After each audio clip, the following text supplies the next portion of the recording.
Okey-dokey.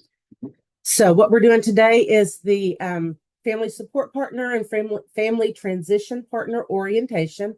Crystal and I are going to be kind of vetting this back and forth. And let me share my screen and we can go ahead and get started. If you have any questions, I am not one of those to save questions to the end because I will forget by the time we get off the topic. I'll forget what my question was. So if you have a question, raise your hand, holler out, ask, just ask. This is pretty informal because it's new for all of us, and we are all still, this has been said 100 times and it's so cliche. We are building this plane as we're flying it, but it truly is the truth. I think it was you, Paige, that sent a question about what do you do with your time off? How do you let us know you're taking time off? I'm going to be honest and say we hadn't thought about that yet. So we are going to scramble and figure out how to do that. And what I think, I'm not going to tell you what I think because I need to talk to Crystal about that before I spout out something. But we'll get back with you on that in a little bit. So let me share my screen. Now I don't see share screen. Oh, there it is. Okie dokie. So, like I said before, this is the FSP and FTP partner orientation. We've thought through a lot of this, but if you have, if you have questions, just butt right in there so that we can answer them. Vanessa, can you put it in? Presentation room? Yeah. Are you able to do that? Do you need notes? No, I don't. Okay. I probably should have notes just so I don't. I know I do on some of my slides. So welcome and introductions. I think that we've kind of done those introductions. I am Vanessa Krause. I'm the FSP coordinator for the state. And then, Crystal is the FTP coordinator for the state. So Partners for Inclusive Communities is Arkansas's University Center of Excellence in Developmental Disabilities. There is at least one in every state. They are funded by the DD Act or created by the DD Act. And we are the one for Arkansas. We are associated with the University of Arkansas, Fayetteville. Our offices are in Little Rock. In fact, our entire department is in Little Rock, but we work from home. So we have staff all over the state working. But we do have offices in Little Rock that we can meet at. Our vision is the inclusion of people with disabilities in community life. We want everybody to be able to live a completely inclusive life in the communities where they live, play, and work. So that's kind of our philosophy. Everything that we do at Partners is grant funded. You guys are on one of those grants. We have about between 20 and 30 at any given time. Like it says here, there's a network of 68 centers across the country. So some of the larger states have two, not all of them. But what we do is improve the health, education, social, and economic well-being of all people with developmental and other disabilities, their families, and their communities. So our overview of the Prevention Pilot Project. These are our directors. Karen Burnett is the director of Partners for Inclusive Communities. Elizabeth Cleveland is the associate director, and Peggy Schaefer Whitby is our overall project director for this particular grant. Karen and Elizabeth helped work with DHS to write this grant. That went back and forth several times with different ideas of ways to tackle the issues that they saw that DHS was experiencing and want to address with this grant. Here's our some more of our state level team. You met Ashlyn. She is the PSSP director. Connie Bracey is our CSAC director, and there are a lot of acronyms in this. So PSSP is Prevention, Stabilization, and Support Program for young children. CSAC is the Comprehensive Screening and Assessment for Children. And then Karen Lang FIT is our FIT director, and FIT is Families in Transition Teams. So you'll see those three names batted around, and we'll kind of get into a little bit more of what those different projects do or programs do within this grant. So there I am as the FIT coordinator. Crystal is the FTP coordinator, and then Robin Lipton Ingram is our outreach coordinator. We have a pretty diverse team in this. Everything that we do in this grant is going to be interdisciplinary. So Dr. Christy Perryman is a licensed professional counselor and a registered play therapist supervisor, and has already been pulled into some of our work with her experience in play therapy. Miranda Cavanis is the board certified behavior analyst and was the giver of our universal protocol training. So she helped set that up for everybody. Jackie Green is our occupational therapist, and you will see her in some of the videos that you do, specifically learning how to administer the Vineland. She might have another one in there, but she is our occupational therapist. Lori Dial is our speech language pathologist. And then Leslie Stevenson is our intake coordinator. So when you ask people to call that intake line, they're going to be talking to Leslie. So we are looking at 4 areas around the state. This shows 5 because what we're doing in Little Rock is a little bit different than what we're doing in the 4 other sites. Excuse me. So we are working in Harrison, of course, you guys. Horatio, Warren just hired their 2 folks they got approval Monday night from the board. So those folks should be starting within the next couple of weeks. And then Batesville, I think, is doing interviews this week. So hopefully we will get those folks on board and get this going. So the prevention pilot program for children and families overview, we're looking at school-based services, intensive home service, in-home services, and community-based services. So what we've told you guys, I guess, in the interviews and the times that we've met you is everything that we're going to be doing is in the person's home or a natural environment. Natural environment doesn't always mean home. It might be a community, it might be a family member's house, it might be wherever their natural environment is. And then our goal is to keep people from losing placements in their homes, in their childcare settings, and in their educational settings.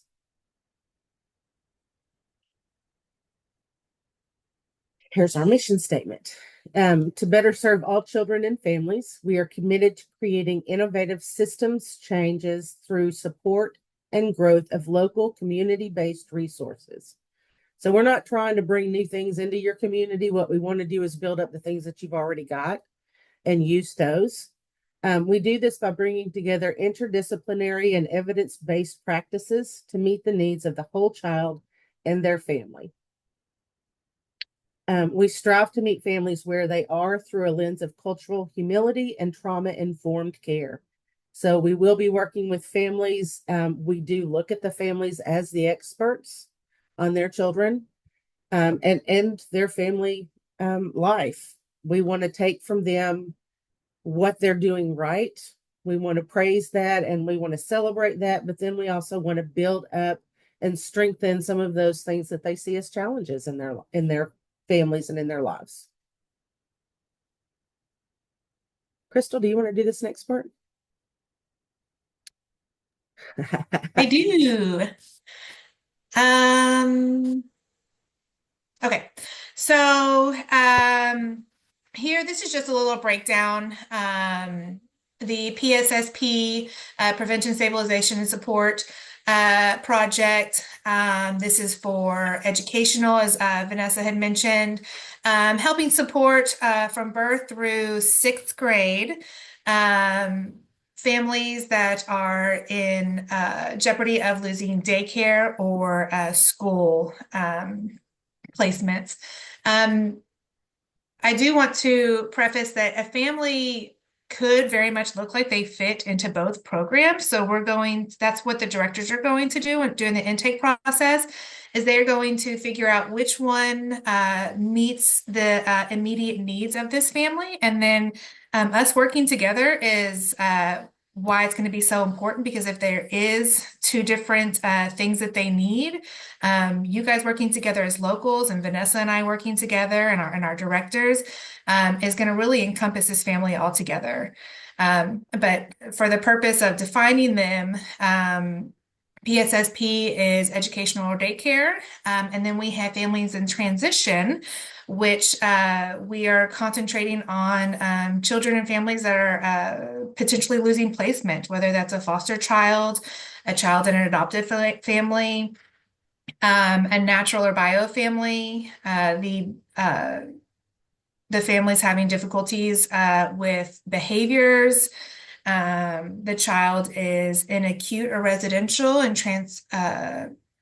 transitioning back into the home. How can we support that family, provide the services that they need, or get them connected to the community for what they need to hopefully alleviate any more transition for that child. So stabilization is definitely our main focus. And then we have our comprehensive screening and assessment, the CSAC team. And they are going to be doing a lot of looking over the assessments that we implement with the families, the RBI, the Vineland, and then making a decision whether they need to be referred out to what we call our Spice Girls team, and they can do a comprehensive assessment as well. And hopefully drawing in the community and everyone who has been already supporting this family and finding a way to communicate and bring them all together so we can figure out how can we best help this family without sending them to 12 different places at once. Vanessa, do you have anything to add to that? Okay. No. No. Okay. And our timeline. Now, this may look a little different from what we're actually doing in real life, but I want to say there's some flexibility, but there's really not. We don't have a whole lot of flexibility, which is why we're very excited for you guys to get in there and hit the ground running. So here we are, we're in September, and we are boots on the ground. We're going into the homes. We've already got some families identified there in Harrison. We have done a lot of legwork in the communities that we're serving and talking to therapists, doctors, helping establish OTs and speech language pathologists. So bringing everybody on board. So when we are ready to find the right support for these families, we have identified those people in the community. And you guys are going to be a lot of help with that, helping us get out there. You guys are the experts in your community. You've already been there. You already know them. So we're very excited to have you guys go in there and support us in helping make those decisions. So we're very excited about that. And next, we're going to go into the roles of the FSP and FTP. I'm going to be very honest. You guys got these job descriptions. That's why you applied for it. I'm not going to spend a whole lot of time on them. When we will share this with you guys so you have access to it. We want you guys to be able to reference back to these slides. So, which is why there is a lot of information on them, but we have that on there because we want you guys to be able to go back and utilize this information as you go. Hopefully answer some questions that you guys may have, or to go back and reference it. So when we have meetings, we can talk through it. The job descriptions are not very different other than what I talked about earlier, the PSSP and the FIT, what their actual roles are and the demographics we're going to be working with. Something I don't think I did mention with FIT, the demographics that we're going to be working with may primarily be older kids, but there is not an age discrepancy with FIT. We'll be working with all ages up to 21. And if you want to peruse through the job description, we have characteristics of support coordination. We want to make sure that we are family-centered, family-supported, We are strength-based, and you will see throughout here, we want to make sure we emphasize strength-based. We are going into these homes and we are not picking out what they need to be doing better. We're picking out what they're already doing. We are reminding them that they are the experts of their families, of their children, of what they're going through. We are here to walk alongside them and support them. So I want to make sure we emphasize that. And that's something that Ashlyn and Vanessa and everyone, we all kind of hold each other to that because we have different experiences and different jobs. So being reminded of that it's good for me and healthy for me. I really appreciate it with my background with DHS, making sure I'm taking that hat off and I'm putting a strength-based hat on and going in there and supporting these families. And there's more job description continued. Again, we have been able to talk with you guys. We know that we are all quite capable of all this, and we have what's the words I'm looking? We have full faith that you guys are able to do this. And if you have any questions or if you have any concerns or if there's anything that sticks out to you that you're having difficulties with, that's what Vanessa and I are here for. We are here to support you guys and be there with you in the homes if you need that added support. And let's see, we have You want me to do it? Yes, if you don't mind doing the philosophy. Not at all. Not at all. I am going to point out that I've been sick. I've had COVID, getting over it now, but my brain is not functioning 100%.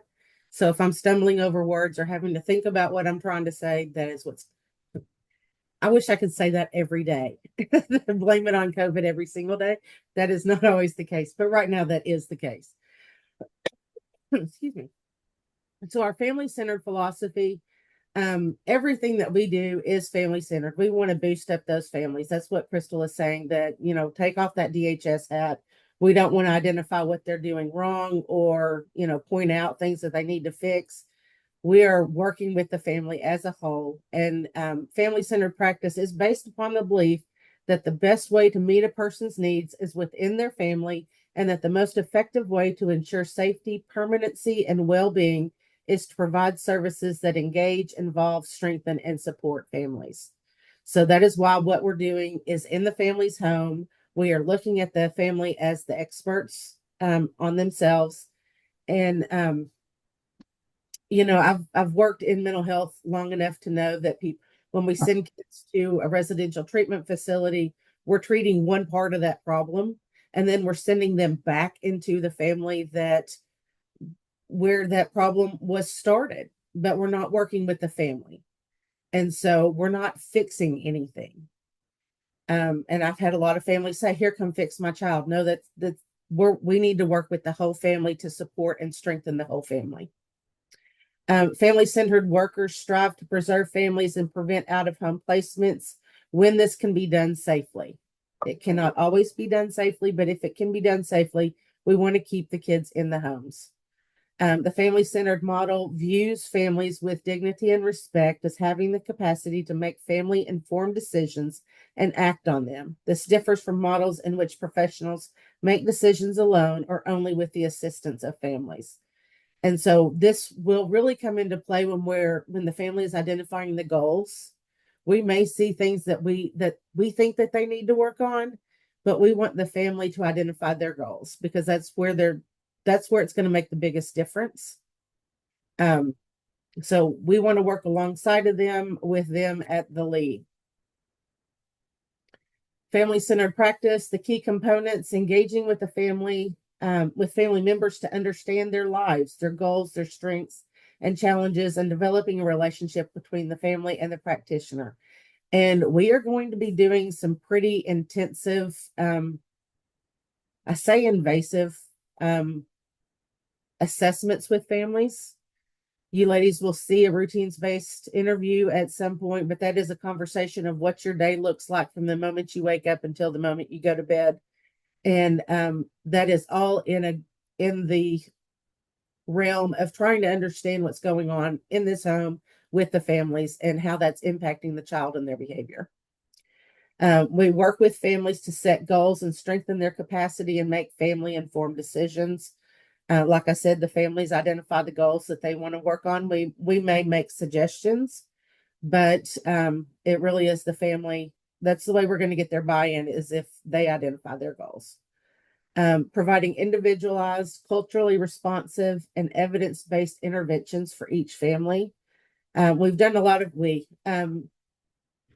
in providing services to families, people have done a lot of coming in and this is what we need to do, and it's not evidence-based. So there's no show of effectiveness. We are doing pre and post on some of our assessments to look at the effectiveness of what we're doing with families. And so that's that evidence-based piece. And then the family-centered practice spans the community-based services continuum and is not restricted to a specific service or model. So we're looking at all of the services out there in the community. Do they just need resources for food or transportation, or are they already getting therapy in some cases? Whether it's OT, PT, whether it's mental health therapy, and then how can we work with those practitioners after a while? How can we work with those practitioners to look at providing services in a family-centered manner? Because right now we have all of these different therapists that we have to ship our kids to or drive our kids to, take them out of school, take them out of family activities to go and get these therapy sessions. Is there a way that we can do that in a more family-centered way? And that's one of the things that we will explore with families a little further down the road. I do want to add to that. So we have all this on here. We are not going to be the only ones making those decisions. So I don't want it to sound too daunting that you guys are doing all of this. And I know a lot of that can weigh really heavy because you want to make sure you're doing everything right. But the whole purpose of having the state team is you're going to have Vanessa and I, and then we have everyone else on the team that you saw those pictures earlier, that are the experts in those fields, and they're going to help us make those decisions and help guide us in making sure that we're making the right recommendations for the family. So I want to make sure that you guys don't feel we're not speaking out of our what is it I say, Vanessa?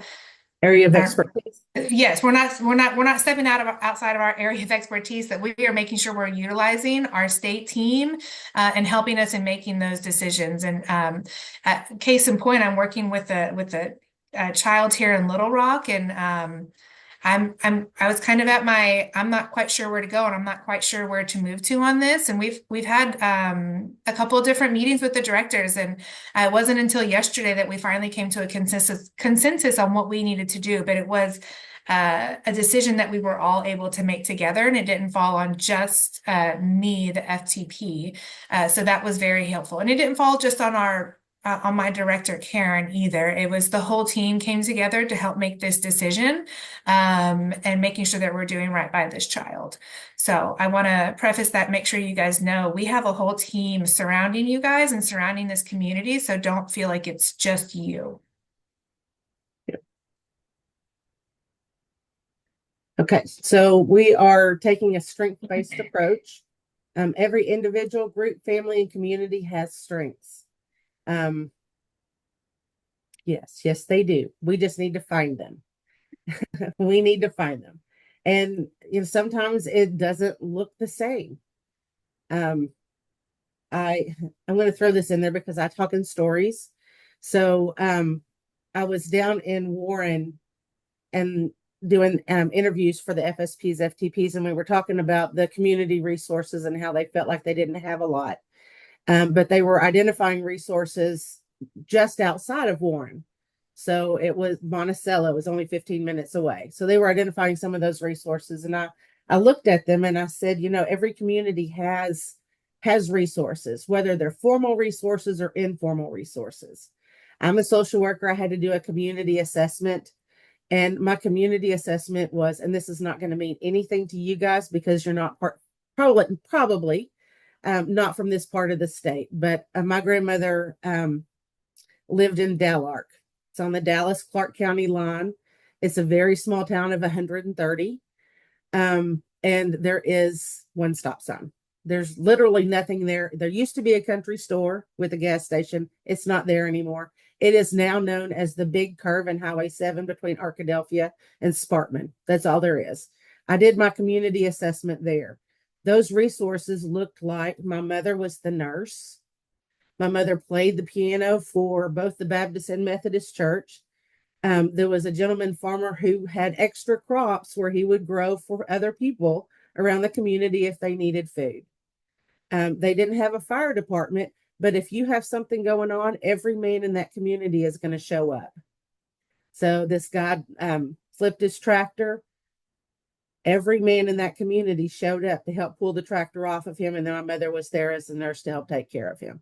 So there were and there were people. If anybody ever went into town, they would do like a calling tree, find out if anybody needed to go to Arkadelphia or to Little Rock if they were planning to go to Little Rock on such and such days.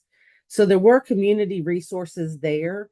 They just were not formal community resources.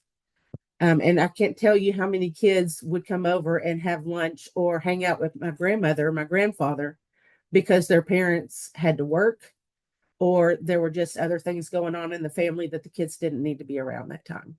So, what we want to do with this whole strength based approach is find those strengths, whether it's the individual, the family, or the community, and they're not going to look the same in every community. So, difficulties are sources of opportunity and challenge.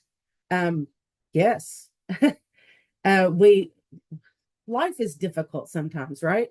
We just have to figure out, how we're going to address it, how we're going to deal with it.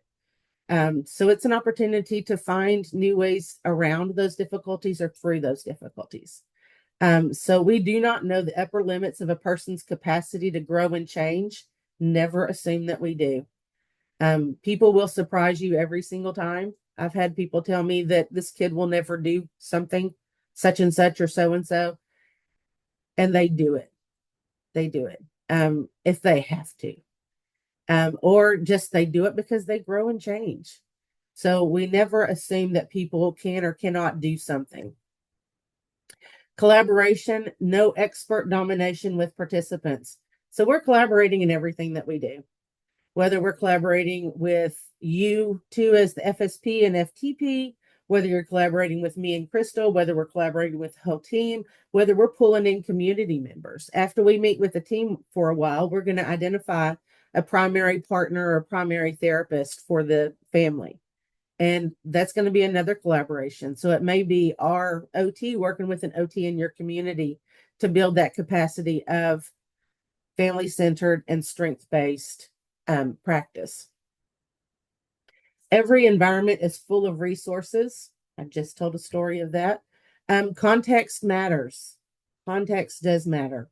If two different situations, two different contexts, you may deal with them completely differently.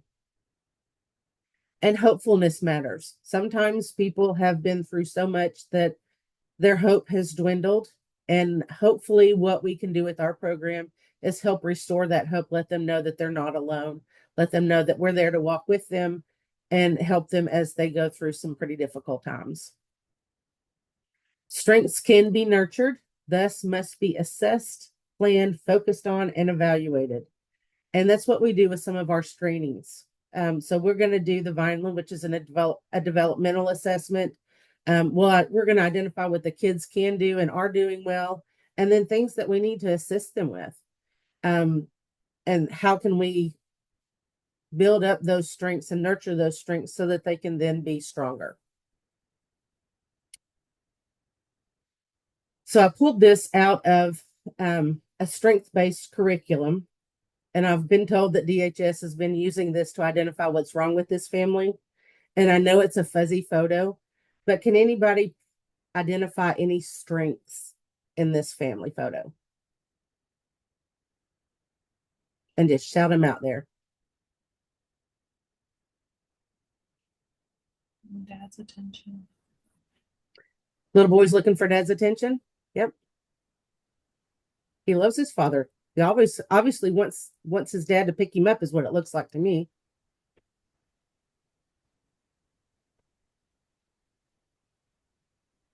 I mean, there's parents in the home. That's a strength, having Parents in Yeah, the home. absolutely it is. Yeah. Clothes. Clothes, Food. food. They've got food. Yep. They have entertainment. It looks like mom and the little one, they're watching TV together. Yeah. Mom's watching the little boy or supervising the little boy as he's playing with looks like maybe a puzzle in front of the TV. Yeah. So they have electricity. Hmm. We've got family photos over here. So they have family that they love and want to remember.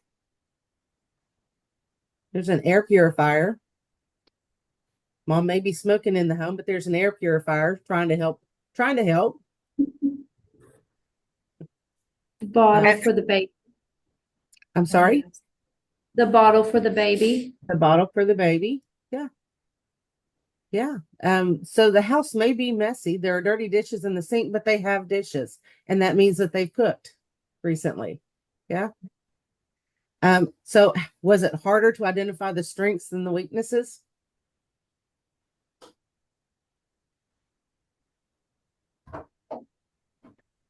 Well, I think when you first look at it, you just kind of see the mess. And so you have to look beyond that You to do. truly identify the strengths within the Absolutely. picture. And this is a real home that you could go into, and it Yeah. might look like this. So we want to identify the strengths, and the cat litter box in the kitchen is probably not the best place for it, but that might be the only place where there isn't carpet that they can have it.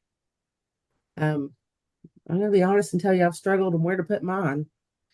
Um, but yeah, they've got fresh fruit and vegetables. They've got groceries right here. Mom is sitting down doing some self-care.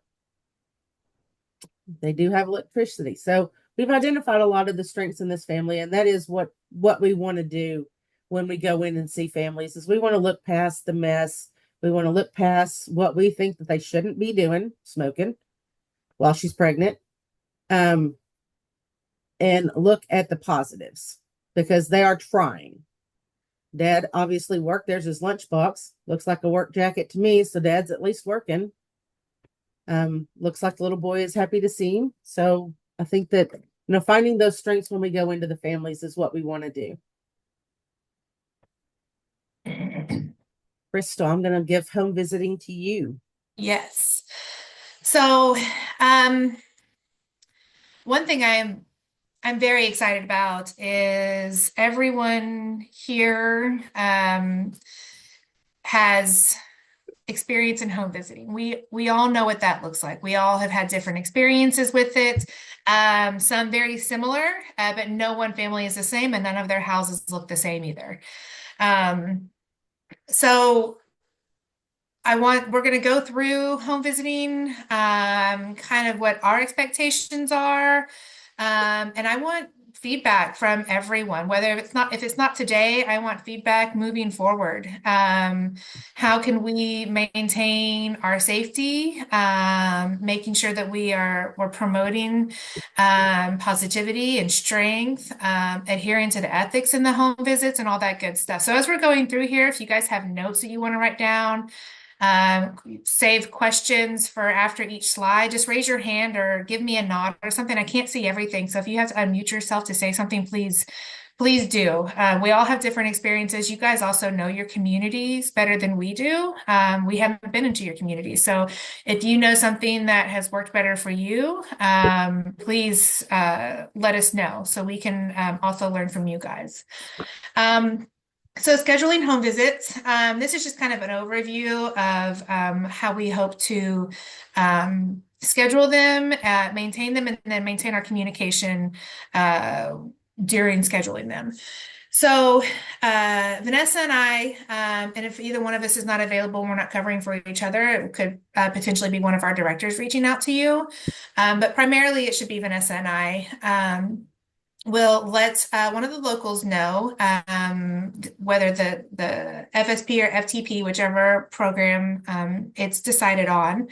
We'll contact you guys and share the intake information with you. Vanessa and I will then initiate contact with the family via email or phone if they don't have email, providing them with a little bit of information on the program. We will send them like the biosocial history and hopefully go ahead and get some of that information in and filled out, and then some consent. However, and that may change. I think as we started this, getting consents would be more appropriate when we get into the home because we have an opportunity to really talk about it. And I have a note on here, Vanessa, for you and I to look over that. But I think we've learned that going over the consents in the home and making sure we have all the correct information with them is much better, and allows us to build some more rapport with the family by going in and doing that. It makes it more personable too. So it's not just let me send you all these forms, have you fill it out and send it back to us. But we have learned through trial and error that sending the biosocial history first and kind of giving them an opportunity of some of the things we're going to be asking and looking at. We make sure to preface with them in the email that they don't have to fill it out and send it back to us before we visit them in the home, that we can go over it with them when we get there. But it's good for them to see that and kind of notate some of the stuff that we're going to go over in the first home visit. And that's something that Vanessa and I also in our email, or whether it be by phone, we will make sure we explain that to them so they know what to expect. And we will also introduce and let them know which program it is. So we'll let them know which local we're making contact with them, if not both of you. So the locals will then reach out to the family and schedule that first home visit, the initial one. And you will go in, well, we want to make sure that you guys, so there is a spreadsheet that Vanessa has created, and we want to make sure you guys enter your information onto that Excel spreadsheet. It says the family, the case name, who's going and what time it's scheduled. That kind of gives us an idea of what you guys are doing throughout the day, but also for safety purposes, so we can say she's going in at this time. And that'll give Vanessa and I an opportunity to check in with you guys, see how things went and all that good stuff. We do anticipate that you guys will be going together on the first couple of home visits until you feel comfortable and have built up that rapport with the family. And that's just a safety aspect that we want to make sure that we maintain. If it's not both of you, then either Vanessa or I, or potentially one of the directors will go with you guys to help initiate that and build that rapport with the family. So that would be a live document? Yes, it is a live document. The Excel spreadsheet is. Okay. And do you know, do we have access to that yet, or will that be sent out? Yeah, that's in the Google Drive. I think maybe under general office information. Could be an Excel spreadsheet. And at the end of this, guys, we can reserve some time for Vanessa to open up those folders during while we're sharing our screen, and show you guys where that stuff is. Okay. Okay. Okay. So we hope, and this is also dependent on the family, not just us, but we hope to be in the home within 72 hours of the intake call. If they are calling us, it's because they need our help and they need our support. We kind of went back and forth, 24, 48, 72 hours. 72 hours gives us just a time to gather some of the information that we need, making sure that the family is accessible during that time. And it doesn't have to be 72 hours. If you guys are able to go there the next day, if you recognize that the family really is in crisis and we need to get there, then we'll go there. And visit with them. The family may not be able to meet with you and say, I don't know, maybe next week. So, but we want to make sure that as we're building that rapport with them and we're communicating with them and reminding them that, the sooner we get in there, the sooner we can kind of jumpstart and figure out what we need to do with you guys. I anticipate, though, if they're calling us and initiating this, and I know that Leslie has mentioned that she talks to the families and let them know that we'll contact them and hopefully see them within a couple of days, that they know to expect us during that time. And I know everyone on here is accustomed to working non-traditional hours. We're not a 9 to 5. We have to be available when it's convenient for the family. We don't want to take the kids out of school to meet with them when we do visits. We don't want the parents to have to miss any work. So there may be times where we have to go in the evenings. I hope that it's not a weekend, but if the family can only meet on Saturdays because that's when they're available and they can answer our questions and really have that reprieve to sit down with us, then we're going to have to meet on a Saturday. I hope that we can build up that rapport with the family and let them know that, being with them in real time, maybe on the weekdays, is also important. But we are to be here and available for the families. And that's Vanessa and I too. We're not 9 to 5 either. We're going up and visiting the families when it's most convenient for them, even if it means the travel. So I do want to point out on this that non-traditional work hours does not mean 3 a.m. If a family is in crisis and they call you at 3 a.m. with an issue, do not expect that you have to answer at 3 a.m. Ideally, we're giving them like mental health crisis lines and 911 lines if there is an emergency. We are there to support them, but we are not a crisis line. So you should not expect any 3 a.m. going out in the middle of the night taking care of things. That's not what our program was about. correct. This is not an on-call situation. Now we want to be available for the families. So if they call you at 10 o'clock and say, we had a really rough morning, is there any way that you guys can come in and talk to us?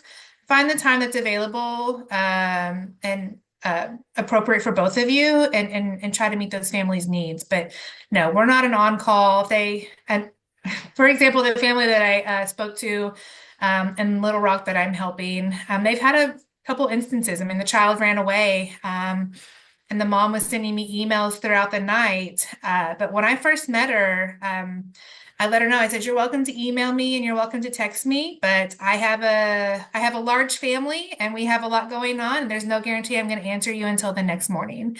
And they're very understanding and very appreciative of us setting those boundaries up front.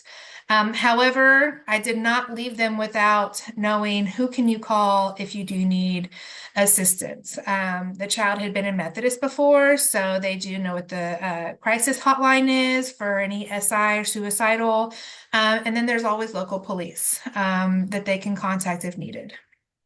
So we make sure to preface that with the families ahead of time. And that's also just a way to really help maintain your boundaries and help build rapport with the families and the expectations as you're getting to know them. Next. Does anyone have any questions about scheduling home visits and kind of what our flow is from there? Okay. So here we have our ethics of home visits. One thing I have that is always, as my grandma would say, grinded my grits was you spend a great deal of time making sure that your schedule is cut out to fit the recommendation or the what the family wants, and then they're not there or they're not ready for you. And that can be really irritating. You feel like you've coordinated your whole day around it, but then they're not ready or they cancel on you last minute. That's unfortunate. That's just how it is. We are here to cater for the family. Things come up and we may not be their first priority. I hope that as we're going in and we're building that rapport with the family, that they can be respectful of our time too. But there are times where we're going to have to be okay with things changing and being flexible with them. So timeliness, respecting the family's time, arriving on time, that may mean giving you if it's a new location, giving yourself an extra couple of minutes to make sure that you know where the location is. I recommend that you look up the address, make sure it's an address that actually shows up on a map, so you know where you're going. I always call the family or text either the day before or the morning of as a reminder. They have a lot going on, so I want them to be reminded that, hey, don't forget we're coming in. The previous home visit, I always let them know what we're going to be going through the next time that we're there, and make sure that they kind of know what next steps to expect. For example, the family that I have been working with in Harrison, this mom works, she needs to know what's happening. She needs to know what's going on. She needs to know what next steps are so she can prepare herself. And I knew that the Vineland was coming up next. And I knew that that was going to be very draining for her. So I made sure Brandy actually came with me on that visit so she could help and assist with the kids and kind of fill in some added support for mom. I was kind of reminded to take some breaks, stand up and walk around, because she has two kids that were helping, and doing two violins in one home visit is exhausting. It took us all 2 hours just to do those, and we were so thankful to have Brandy there. Because the kids weren't supposed to be there, but they ended up not being able to go back after their dental appointment because of some stuff that they did. So it was very helpful to have that person there, but also to remind myself, get up, move around. This does not have to look like we're going to a psychologist's office and we're doing some extensive assessments. And she knew that we weren't going to have any answers right away either after doing the assessment. So just talking about it ahead of time, giving them an idea of what we're doing, really helped her and helped alleviate some of her anxiety over it. And I think we actually talk about that in all different slides, so I do apologize. I think I'm jumping ahead. Appropriate dress for home visits. Again, everyone on here knows we're not always going to be going into homes that are conducive to our cute summer dresses and sandals. So dress accordingly, dress for safety. Suggested closed-toed shoes, long pants. We also want to be professional, but we want to be relaxed. So don't go in with a bunch of rips and holes in your pants. No inappropriate language or logos. We don't know what could trigger or set off a family. You wear a shirt with the band Misfits. We don't know what that could mean to the family. So making sure that we are being respectful of that and making sure we're dressing appropriately. We are here to serve. Go ahead. I'm sorry. I was just going to, you don't want to outdress the family in their home. Yes. So jeans are completely fine. Track pants. We just don't want to outdress the family. We want them to be comfortable in their home. Yep. Sorry to jump in there. No, you're fine. We are there to serve the family without judgment in their home. And I think that's where Vanessa means not outdressing the family, but don't feel like you have to dress down, you have to wear leggings and old shoes and stuff. I mean, again, you guys have been to home visits, so you understand. But as we're trying to build rapport and we're trying to connect with these families, if we're going in with a bunch of diamonds and jewelries, and like we're stepping into a conference or a ball after we meet with them, we're not connecting with them. We're not. It's going to be more difficult to build that rapport with them if we're not showing them that we're also human beings. Keep in mind the home may not be a home you would expect to see. Some scenarios you may run into smoking in the home's bug, no furniture, with various levels of cleanliness. What's normal to you may not be normal to them. I do trust that as you're going in there, you can have conversations with, I can understand why you're so stressed. What are some of the things that we can do right now that can help alleviate some of this stress? And, when you hear those sayings, cluttered homes, cluttered minds, and it's very true. So helping them recognize that without saying, well, if you just clean up this mess, it'd be a lot easier. Learning how to get in there and get yourself dirty with them, if that means talking to the kid and say, hey, can you help me pick up this puzzle? Just something that you're being a part of it. You're also engaging with them is a really great way to build that rapport and be with the families in their own environment without judging them and how they live. Does anybody have any questions about this slide? I want to make sure that I ask so we're not. One thing I did want to ask, and I have it on my notes in here, I apologize. Before you go into home, if you're bringing snacks or something like that, ask the families if there's any allergies. I think we all have had experience with that or have kids, and just making sure that we're addressing. We don't want to take in peanut butter crackers if there's a peanut allergy. So asking that ahead of time to families before you bring anything into the home. And next slide. Confidentiality. Is there anybody in here that has not completed the mandated reporter training? Have we all completed that? Okay. If not, get with me afterwards. This slide does have the website that you guys can go to do that. That is something that we are required to have if the school did not already require you to have that.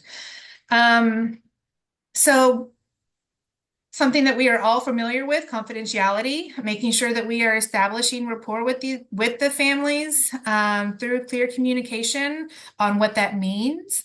I was able to practice with some of the families that I've been working with already and reminding them, you know, when we go in and we're introducing ourselves, we're introducing our programs.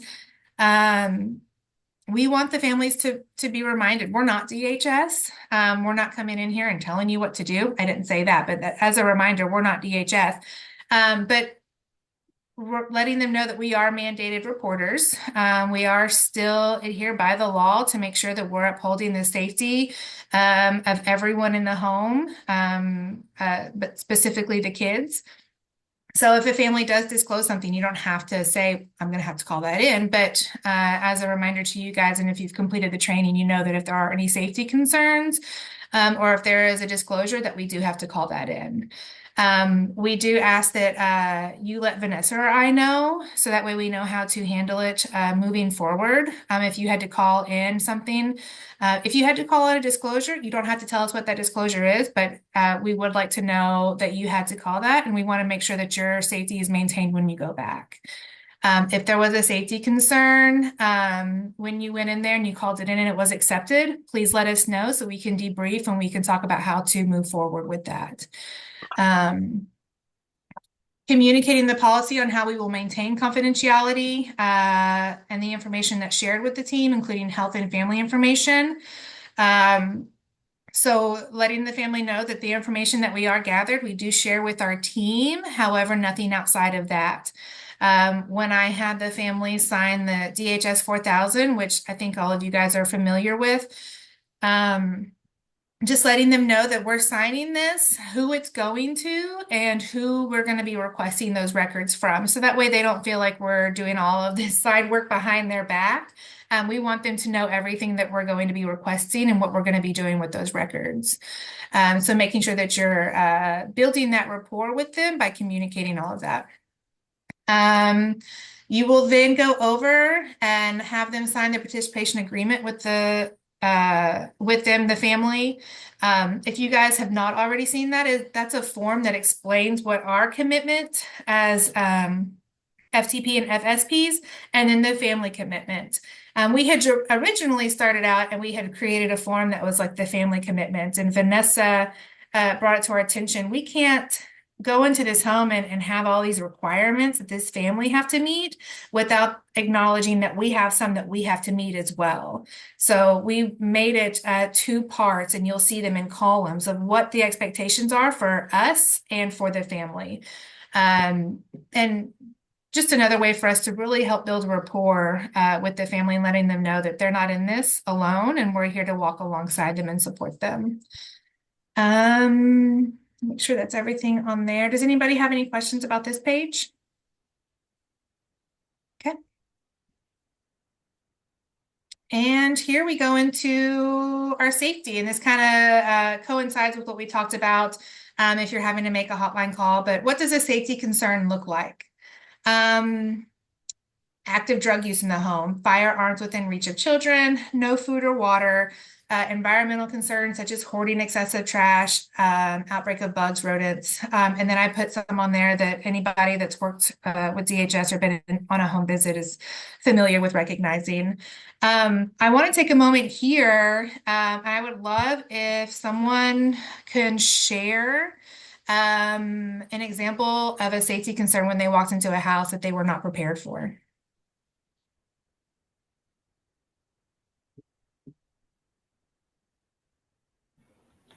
I guess I can go. One time I walked into a house and I didn't expect for there to be so many fleas, and I did not dress appropriately, like ankle length slacks and just flats, and I just itchy for days and a bunch of little red bumps. But yes. Did you have to address that with the family, Janice, when you walked in with that? Yes, we had to do a cleanliness plan, but I didn't address it right away. Like I kind of eased into it maybe about halfway through the visit. We walked around and kind of looked at the home and see what they maybe needed to work on. And we were going to get, I think it was safe care at the moment that was going to go in there. And part of their thing was also working on cleanliness. But yes, she had to get rid of not rid of the dogs, but house them somewhere. They were big dogs. So we're like, well, maybe move them to a single space in the home or outside away from the children in your living space. We talked about cleaning the carpets in the living room and the refrigerator, just different things. We had to go through a little plan, and then Safe Care continued on that. But we did. I did walk through the home every home visit just to check, make sure that all that was being kept clean and worked on. Okay, and so Paige and Brandy, Janice, she is our FTP for Horatio, and she also has a background with DHS. So again, just being familiar with what you're walking into, building that rapport with the families. I know I keep harping on that, but that really is the premise behind earning their trust, is building that rapport with them, being able to have those hard conversations while also approaching it with empathy and concern. Walking into a house full of fleas and you're sitting there trying really hard not to scratch your ankles, wondering, are the kids scratching all day? Do they have sores and bites and stuff? So being able to acknowledge that with the families, have you tried anything? Is there anything that I can help you with? And they may not want the help. They may not want to acknowledge that, and that may not be the most concerning issue that we're there for. We're not taking environmental calls. Obviously, they called us for something else. But alleviating stress on stuff like that, let's get in there. Let's help acknowledge those, help them with that while we're also tackling the main needs of what we're doing in there. And we do have the capacity, Crystal, we do have the capacity within our program to help pay for bed bug remediation and flea remediation. So if you run into those things, let us know. And you might have to talk with your school district so that they can put in the pre-authorization request for that expense. But that is something that we can work with the families on, help them with. With that, I want to make sure we preface that these are families that we're establishing because they had other needs that we're going into the home for. So if the family calls in and they have bed bugs, that's likely not a call that we're going to be able to accept. I mean, we want to be able to get in there, and the family, we have behavioral concerns, they fit into our program. And obviously if they have bed bugs and stuff, but that's not the only thing we're going in for to eradicate, and then their needs have been met. We want to make sure that we're addressing with families that need our assistance for the things that are outlined in our program. And then the bed bugs and environmental concerns are secondary. Yes. But we can help with that. Absolutely. Absolutely. Next we have, I'm sorry, I'm looking at this screen, but I also have notes on this screen. So if I'm not looking directly at this one, I apologize. Professional boundaries. something that I myself have very much struggled with in the past. You go in, you get close to a family, you share some stories with them, you share a likelihood of some of the things that you've gone through.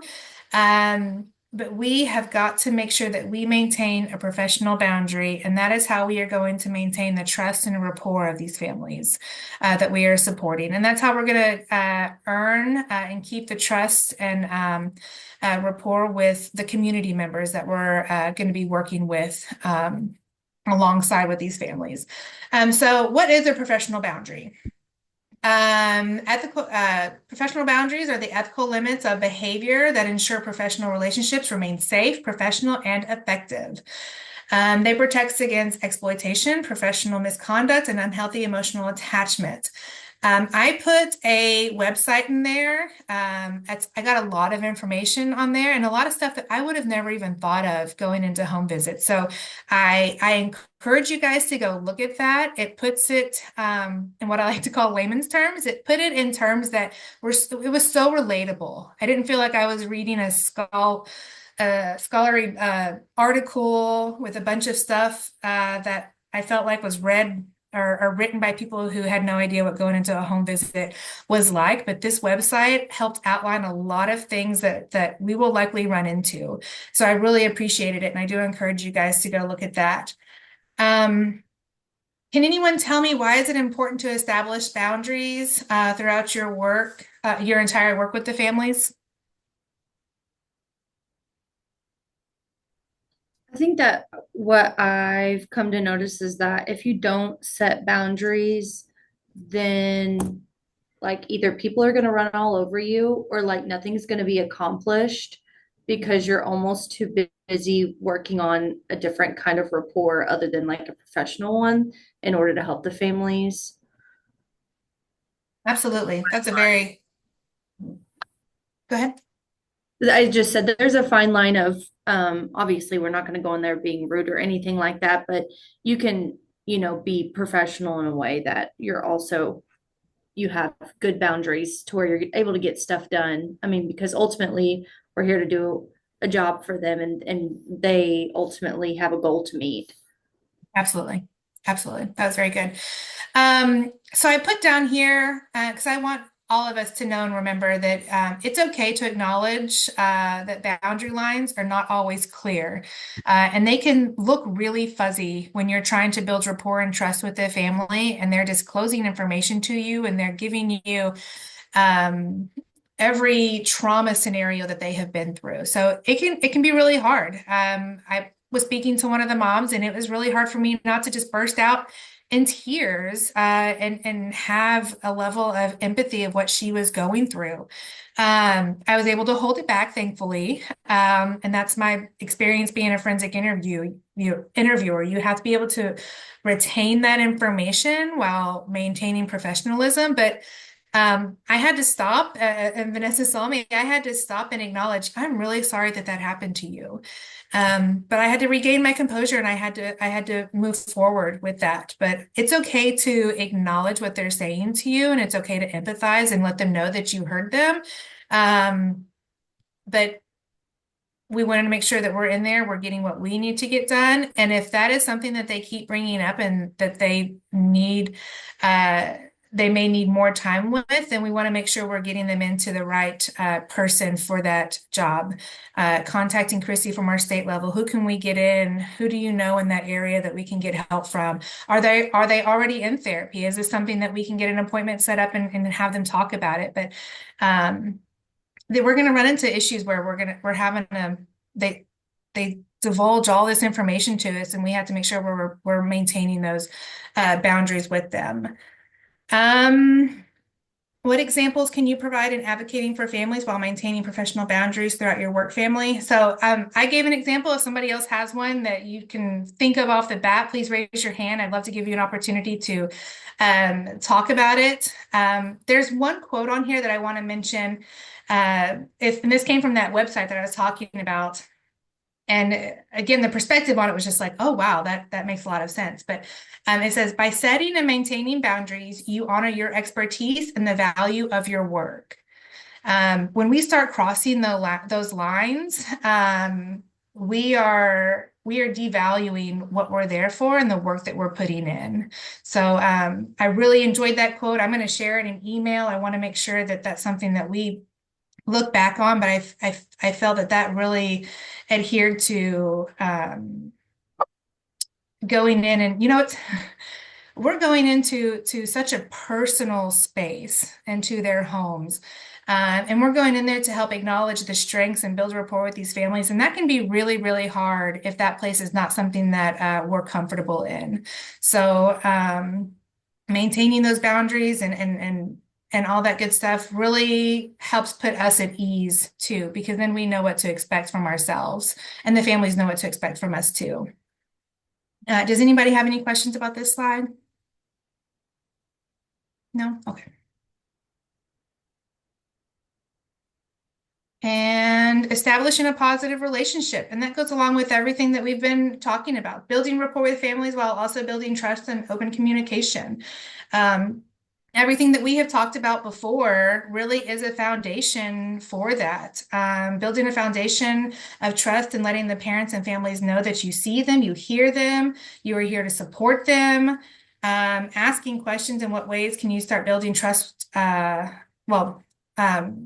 Asking yourself, in what ways can you start building trust with this family? And that should be one of the first things you're thinking about when you're going in and meeting with them. You know what you're walking into essentially through their needs because of the intake call. But there may be other factors that when you go in there and you start talking, other factors that we need to address and touch on before we address what they actually called into. There may be needs that they didn't even know that they had until we start talking to them and identifying some of that stuff. At the end of this, I would love if Ashlyn and Vanessa could share something that they noticed in one of their home visits with one of our pilot families. And I think that story really resonates.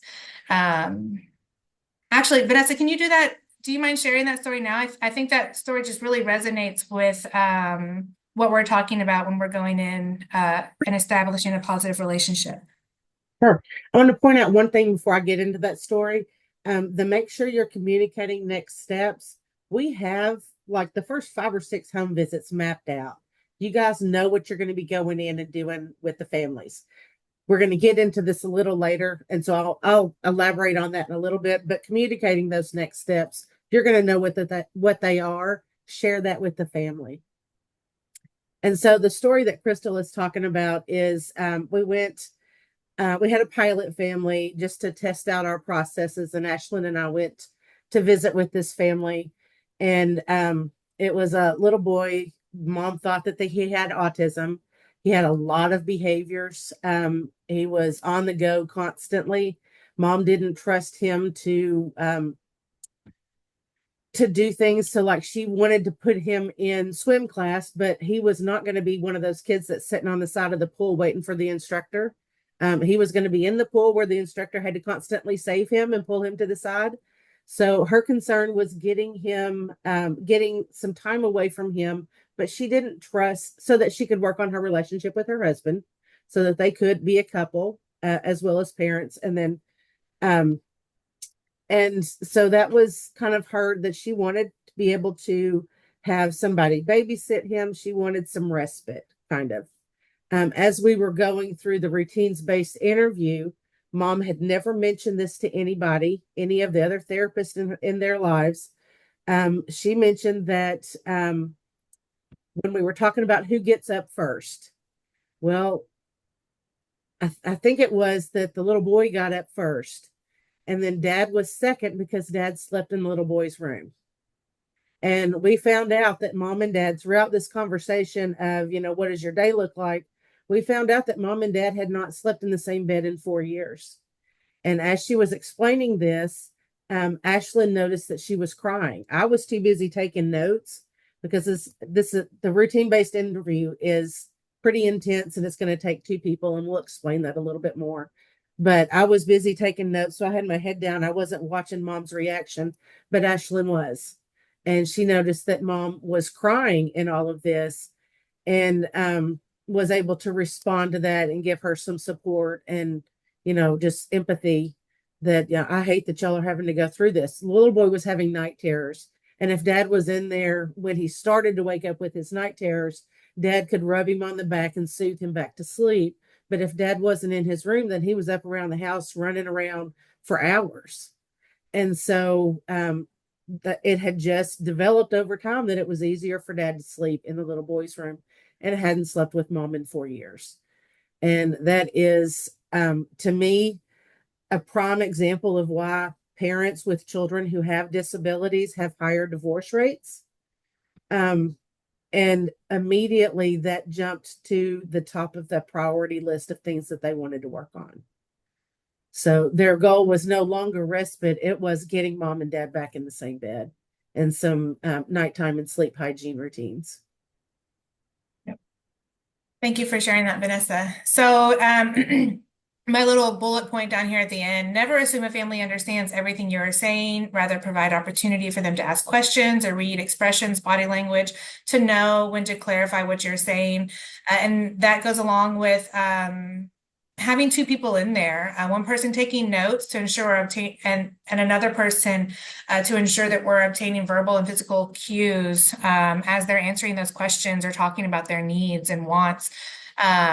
Having two people in there is, especially the first couple of visits, is going to be imperative in us recognizing everything that not just one person can see. We understand that this may not be always, but this is what we're going to strive for.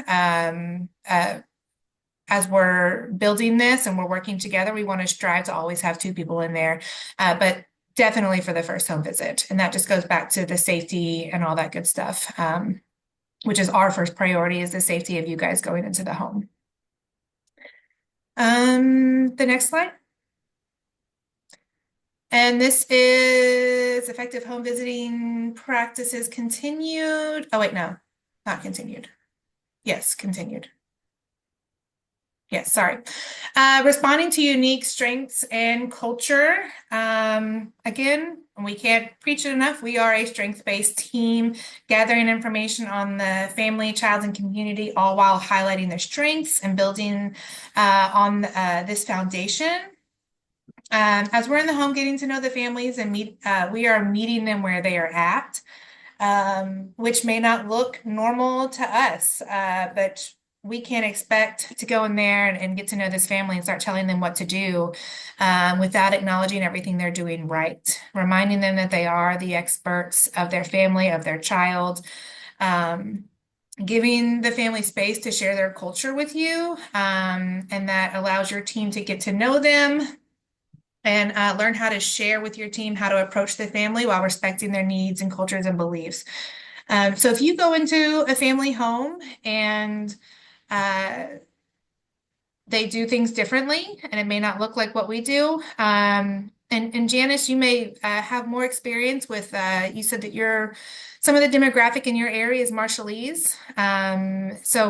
And that looks very different to a typical home visit. Marshallese, they may not have furniture, the traditional furniture that we have. So being able to respect that without acknowledging that and really just going with the flow and being flexible with what is comfortable for that family. We hope that the visits do not take more than 2 hours. And that is not just for us, but that is for the family too. Anything more than 2 hours is exhausting. That's a lot of information that you're gathering. That is a lot of information that you're coming back and you're sharing with the team. And anything more than that we don't want to step out of our scope of practice or our scope of expertise. So we want to make sure that we're taking back what we need, the essentials, we're sharing it with the team, and we're allowing them to give us feedback and implement that with the family. We understand that it may go over, but you can continue a conversation the following visit if it becomes too much. And that's also establishing the rapport and the boundaries with the family up front. I learned the hard way on the first home visit that we went on. Vanessa and I were there for just about 3 hours. And I learned very quickly the next time that I was there to remind them, hey, I'm gonna leave here about 4. These are the things that I'd like to get through today.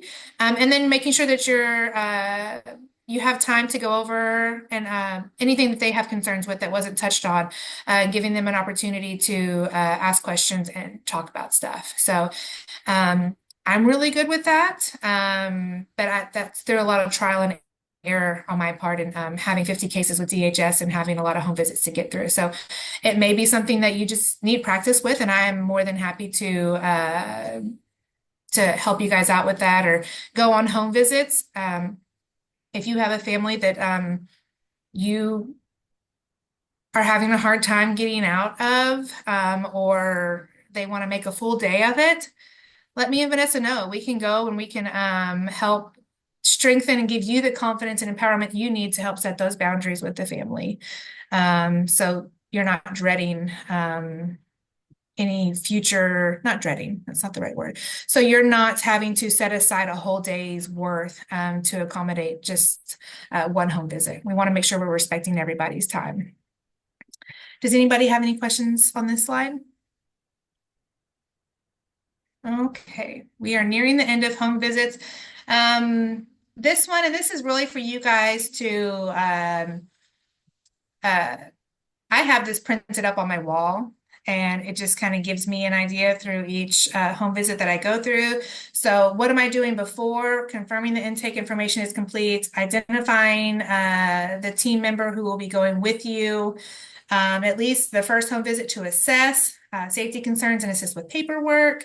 I don't know where I would be if Vanessa did not go with me on her first home visit with that family, and taking the notes that she did, sharing that with me.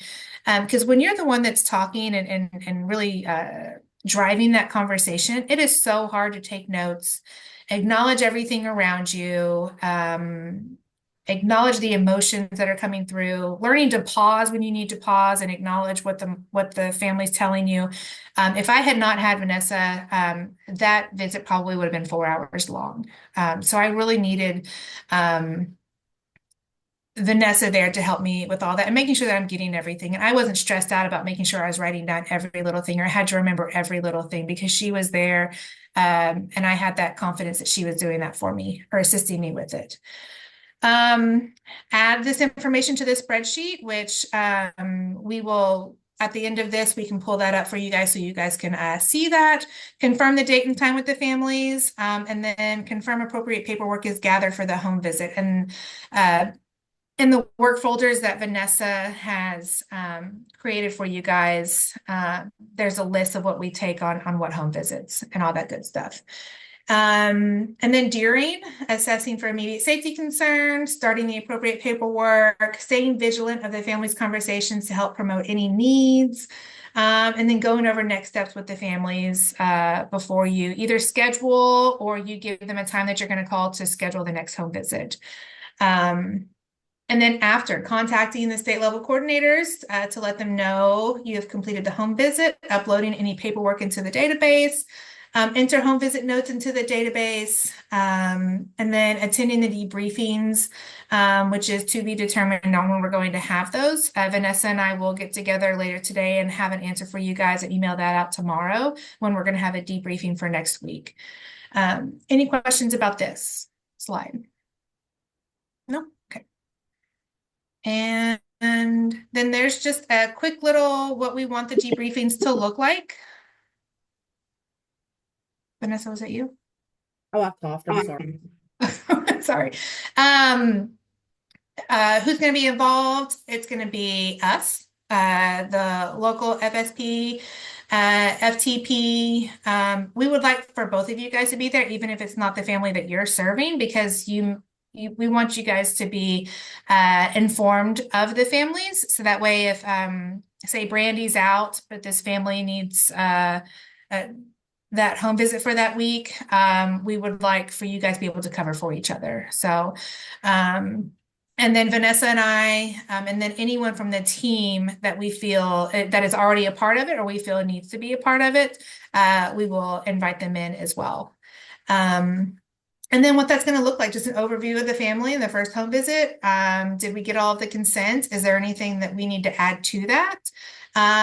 What assessments need to be completed or what has been completed? Any immediate resources that family needs? What can we accomplish within that week until our next home visit? And then all of this and every single home visit, all of it and all the information we're gathering is helping build that interactive functional family care plan that you guys will hear more about. But everything and all the information we're gathering is to help with this plan that we are building for this family and the community. So, any questions about this slide? All right, Vanessa. Okay, paperwork and database. So we have a database. We are currently working on a video to let you guys see what's in the database and how to upload stuff and kind of where things fit.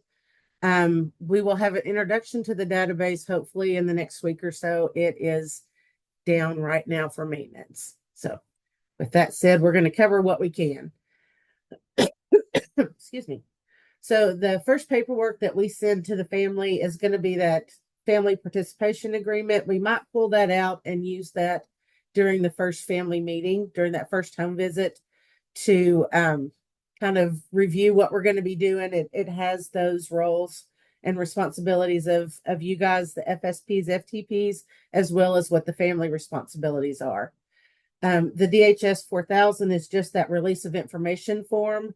You may have several of those. So this family that one of the families that we're working with sees a mental health therapist. They see OT. They have a audiologist, an ENT. We're trying to get records from the school. So there were 5 just for one child, and there were 2 kids that were staying in this family. So we could have a lot of release of information forms that we need to fill out and have signed. So that we're going to go through and make sure that we get everything during the first home visit, that we have one of those for everybody. And then the biopsychosocial is just to collect that history on the family and what's been going on with them and kind of the developmental milestones, what the family has experienced as far as trauma, just things like that, medical, psychological history, just a lot of different information that we're pulling in to guide our efforts in working with this family. Hey, Vanessa, I'm sorry. I meant to ask before we got started on papers, working database. Can we take a quick break, maybe 5, where we can all go to the restroom, grab something to eat, and stand up for a little bit and reconvene? Let's see, it's 11:35. Can we come back at 11:40? Are we okay with that? I'm sorry. That, ladies, what do you think?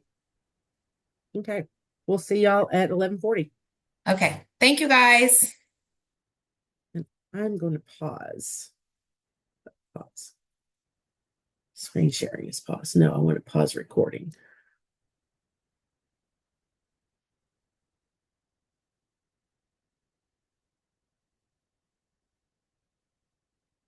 I'm recording. And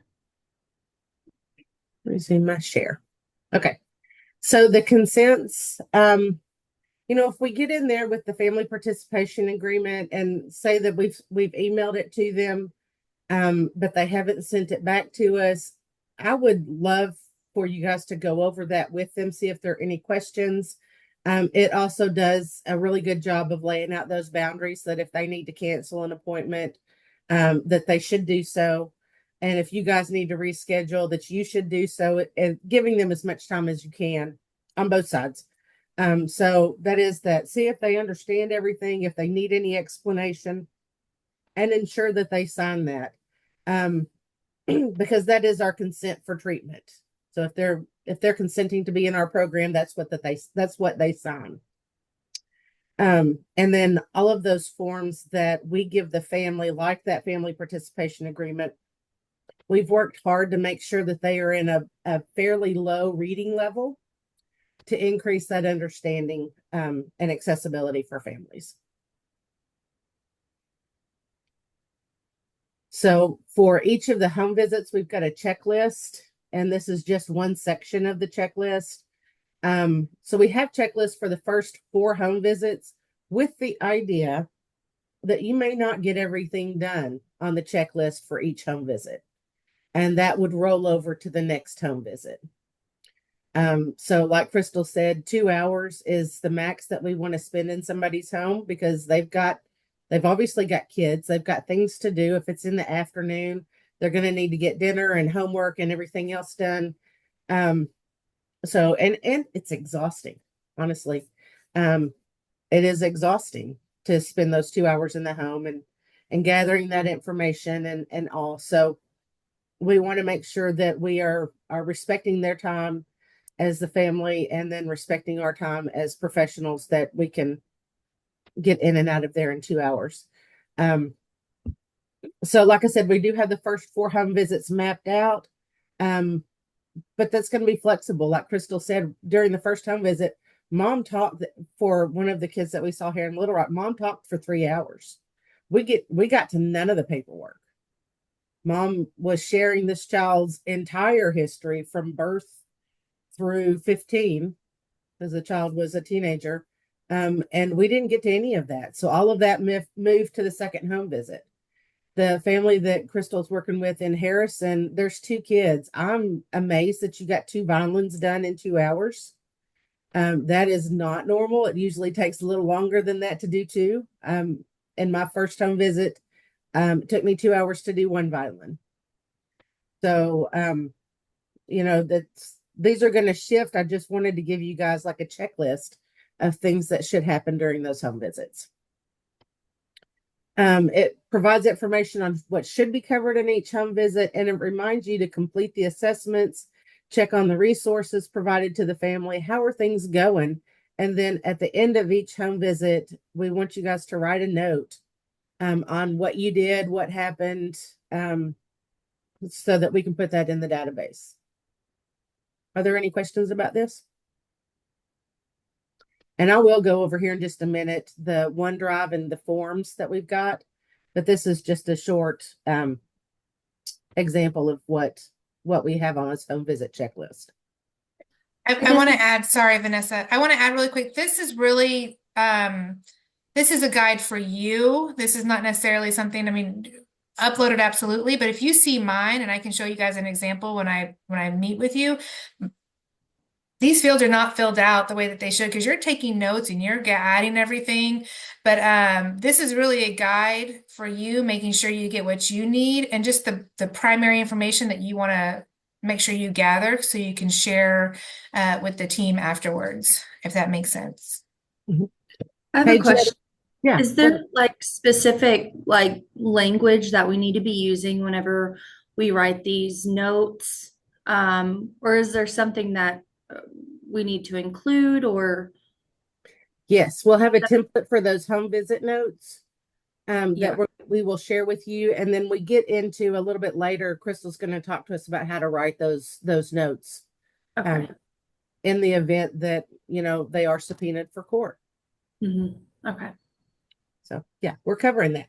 Great thought though, Paige. Thanks. We will be doing an eco map and a timeline with each family.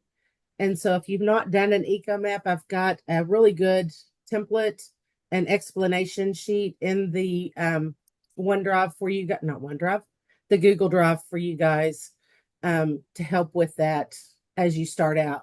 But really an eco map is just a visual of everything that family has going on.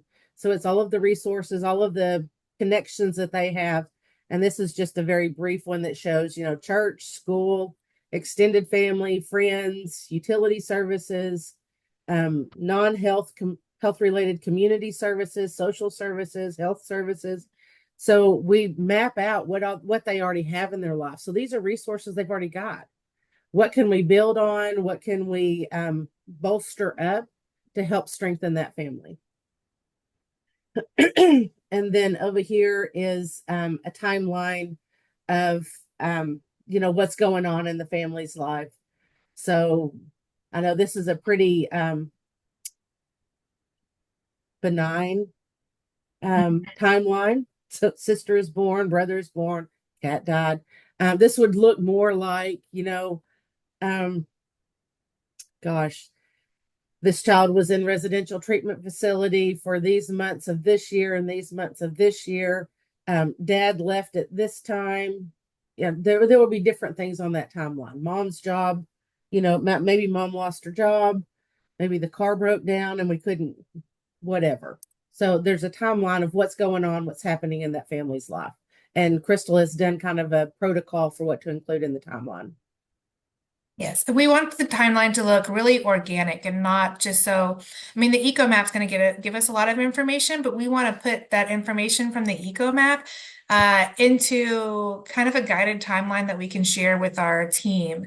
And we don't want it to be so regimented. We're really asking questions like, okay, so you're in residential and they don't remember the time. Okay, well, was it before Christmas or after Christmas? And kind of give us like an idea of what we're looking at. And then what happened around that time? Why did we go? And it helps just kind of organically create these conversations about hard things that we don't necessarily want to talk about, but we need to gather more information on.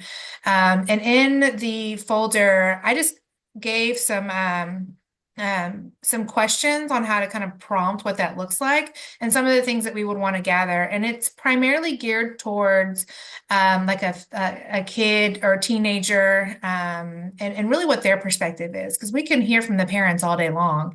But we also want to give the child or teenager or young adult an opportunity to speak on their behalf, what they remember and what they recollect from the events that took place. Any questions on that? Yeah. So we will be doing some assessments with the families. These are the three typical ones that we're going to be doing.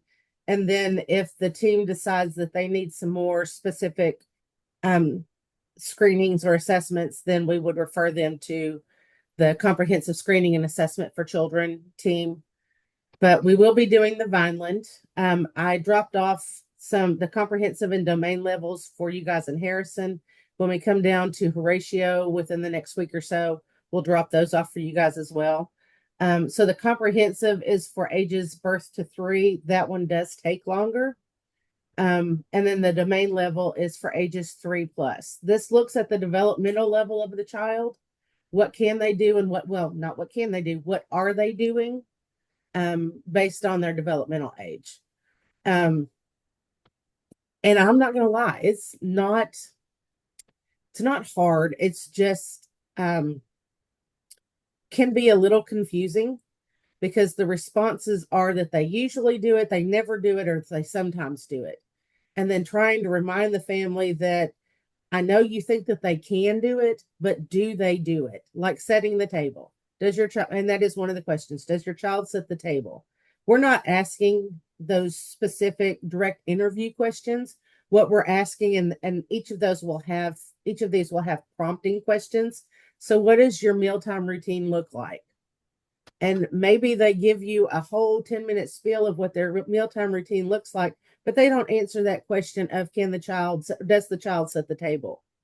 Then you go back and you ask those specific questions. Well, I did one on my child, and I would not recommend any parent doing a Vineland on their child because I know my child can do all of this stuff, but does he do it on a regular basis? Oh, heck no. So I had my child, he looked like he was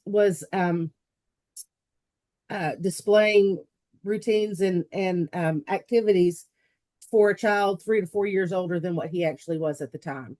So this is really what are they doing? Not what can they do, but what are they doing?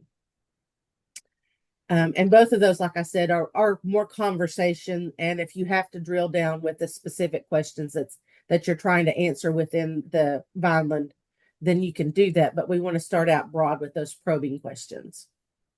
And those are given to you in the Vineland. And we do have a video for you to watch on the administration of the Vineland, so you can see what that looks like. The Hope scale is, I think one of them is 6 questions. The other one may be 10 or 12.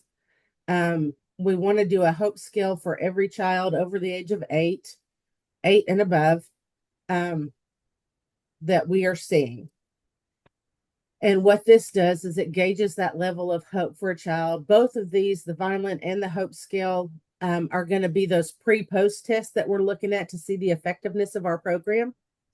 So we're not only giving each child the Hope Scale, we're giving one of the parents the Hope Scale. So has the hope of the adult in the family increased or decreased because of their involvement in our program or during their involvement in our program? So we are collecting those on each the kids and the adults, and those would be uploaded into the database. Trying to think if there's anything I need to say about the Hope Scale. We did adapt the Hope Scale to show a visual representation of the different levels of responses. So if you get into and we'll look at it when we get into the Google Drive, that it's not just always, never, sometimes. We have a picture to explain that. And that was done because individuals with intellectual and developmental disabilities turn those Likert scale questions into yes, no's. And we wanted to create a visual representation to keep from that happening. And it's just easier for everybody, I think, to see what that looks like. Excuse me. We're also doing, we're also doing the routines-based interview. And like I said, this is an intense conversation with the family on what their routines look like from the time that they wake up until they go to bed. Who gets up first? Who does what? How do they interact with the routine? How does the child, that's the they I was talking about, how does the child interact in that routine? How do they participate in that routine? And how do they get along with the others as we're going through those routines of the day? With both the Vineland and the routines-based interview, I would recommend 2 people being there for that, because especially if the kids are there. So Brandy probably saw this when Crystal was trying to do the Vineland. If Brandy hadn't been there, it would have been very, very difficult to get through those Vinelands with the kids, because when I was with Crystal, they're constantly wanting mom's attention and trying to bring mom into their play and different things, which is, what we want to see. But it's not helpful when we're trying to get those screenings and assessments done. And then the routines-based interview, again, we're going to have another training video for that for you guys here pretty soon. Just like what I was talking about with Ashlyn and I when we went to see the young family in Fayetteville, one person needs to guide the conversation and the other person needs to take notes. And so if I was trying to do both, and Ashlyn was trying to, keep an eye on the little boy and keep an eye on mom.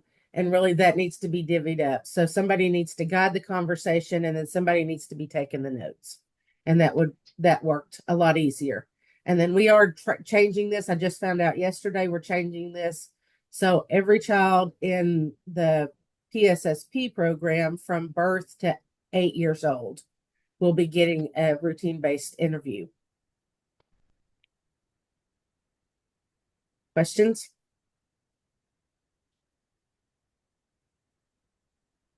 Okay. So the interactive functional family support plan, it is that kind of treatment plan that we're working with the families on.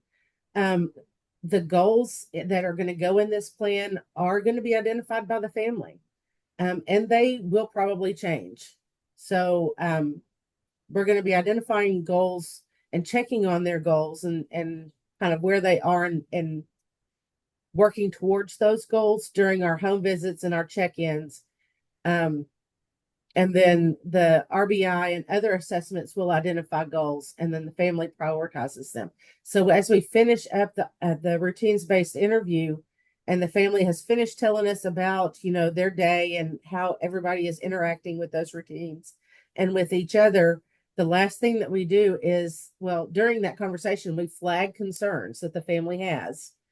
And then at the end, we pull out all of those concerns and have the family prioritize them. So what do you want to work on? And then what is your priority of each of these concerns that you identified during our conversation? And then those will be pulled into that interactive functional family support plan. Gosh, that just rolls across the tongue, doesn't it? The team will identify goals that the FSP, FTP will take back to the family to prioritize. So maybe we've, in our debriefing of the families, we've identified other things that we think the family might want to work on. And we'll take that back to the family and say, hey, this is what we thought about. What do you think about this? And where would that fit within those priority of goals? And then within, after the first 4 or 5 home visits, we're going to identify a primary provider who will then work with the family to identify goals and prioritize them. So this primary provider is going to be somebody with the expertise that has the expertise in the area where the family has identified their priority goal. So maybe it's behavior, maybe I'm trying to think. With the little boy in Fayetteville, it was, sleep hygiene and getting the parents back into bed together. So there was some therapy going on with the parents. There was some teaching on sleep routines and sleep hygiene. And so then it was like that mental health piece of it. So that was the primary provider.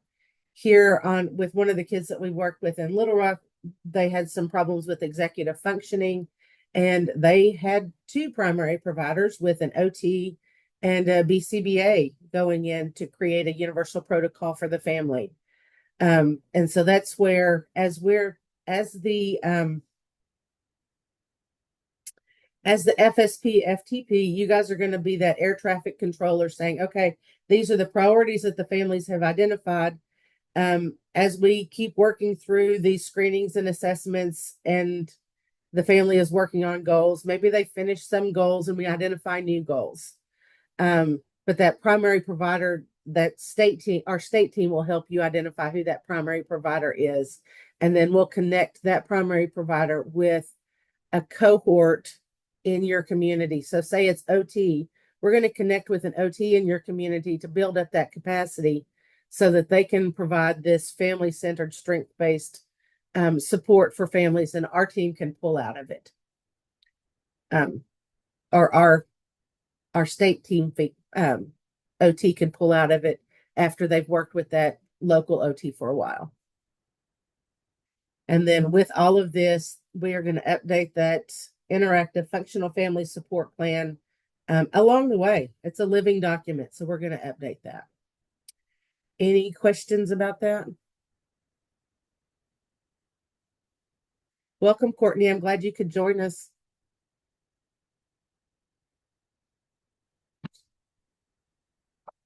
Okay, Crystal, did you want to go over case notes? Yes. I just want to go over quickly, and this is probably just really a refresher and a reminder.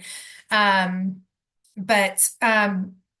this is something we kind of ran into when we were working with the pilot family and we were sending some information back and forth. And we had to really dive in and remind ourselves that everything that is associated with this case or with the families, and for whatever reason, court is involvement, if we're dealing with a foster kid or an adoptive family relinquishing rights, or whatever it may be, if there is court involvement and we're brought in, everything that we have written on this family is liable to be seen in court.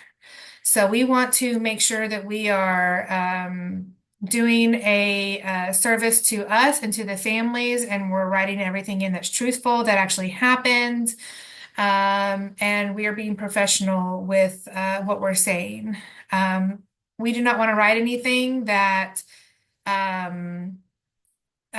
we would not share with the family or with our teammates. With that, identifying, okay, so one thing that I learned with working with DHS, and I would love anybody that has any sort of examples that they would like to provide or any feedback on this, But when we're writing notes with home visits, and we have so many other people and entities that are in the case, with foster cases, protective service, you have a lot of different people with their hands in the pot.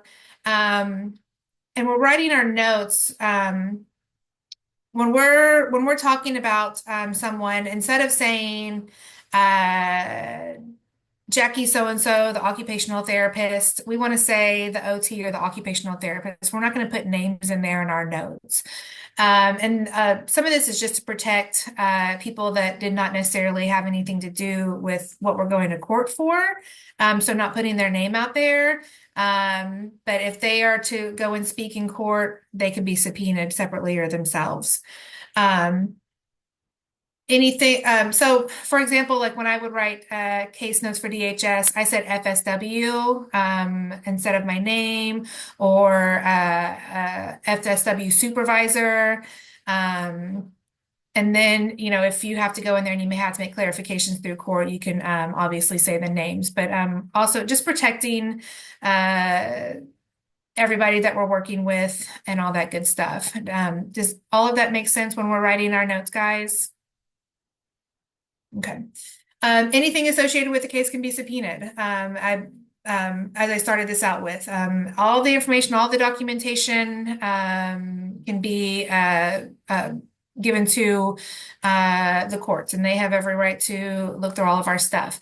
Now, we're not handing that over. If you go and you have to go see an ad litem or an attorney, you're not giving information to them. They can request it through our directors and send the subpoena, but we are not going to give them anything or any information. There's a lot of private information in there. We need to make sure that we're protecting ourselves and all of our information, and that will not go through us. If you have an ad litem that says, I want to see the stuff you guys are working on, obviously if they're identified as part of the case, you can share what you know while also being respectful of the family and what they shared. Not be disparaging, but any specific information for their court, if they need you to write up a court report or something, they still have to have a subpoena for that. We're not just sharing information to bulk up a case on or against a family, if that makes any sense. Every home visit will have case notes in the database, and this will serve as court documentation if needed.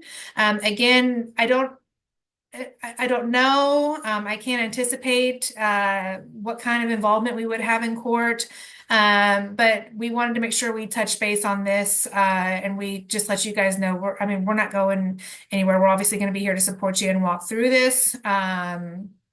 If you're not familiar with being on the stand or speaking on behalf of like what kind of services we're providing the family, we'll, make sure to talk to you guys and prep you with that and all that good stuff.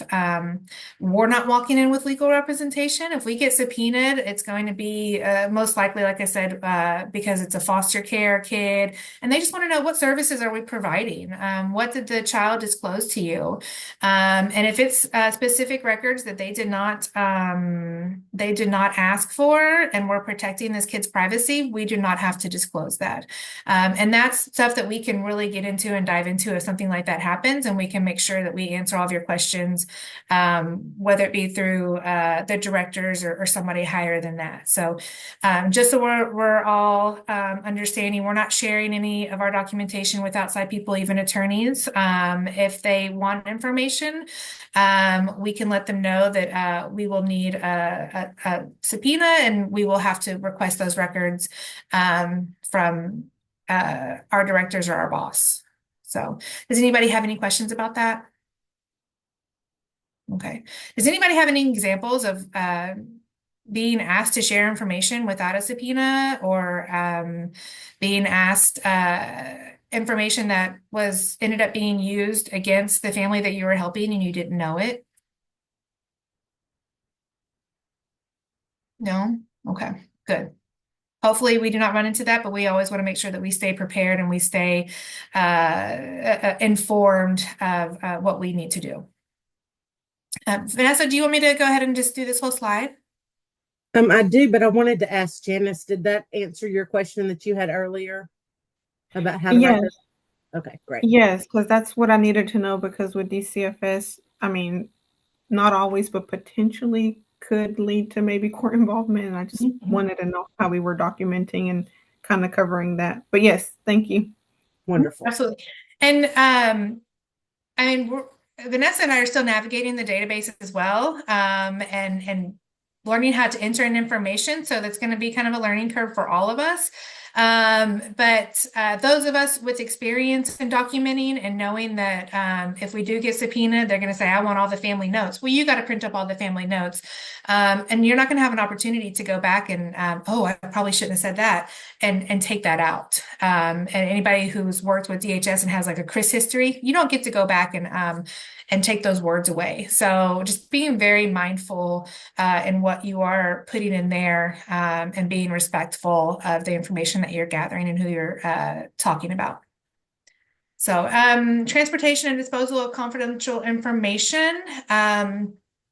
This is something that we are going to, all of our information is confidential. Those of you that have had done home visits before, making sure that we don't have names written all over the folders. Any information that we have is secure, maintaining it in our trunk or our locked car that nobody else has access to, putting it in a folder or notebook that does not say private family information. So any if your car is stolen or if somebody steals your information out of the car, you need to contact us immediately and let us know if there was any information, confidential information that was breached, so we can report that and we can let them know. I do know there is a specific number we're supposed to call, and I do apologize that I do not have that, but there is a specific number that we're supposed to call if confidential information is stolen from us, so we can report that. And anytime that is used or if it's found, they know what to do with it. So any information that we no longer need, once you've scanned it into the database, we want to make sure that we're shredding that information.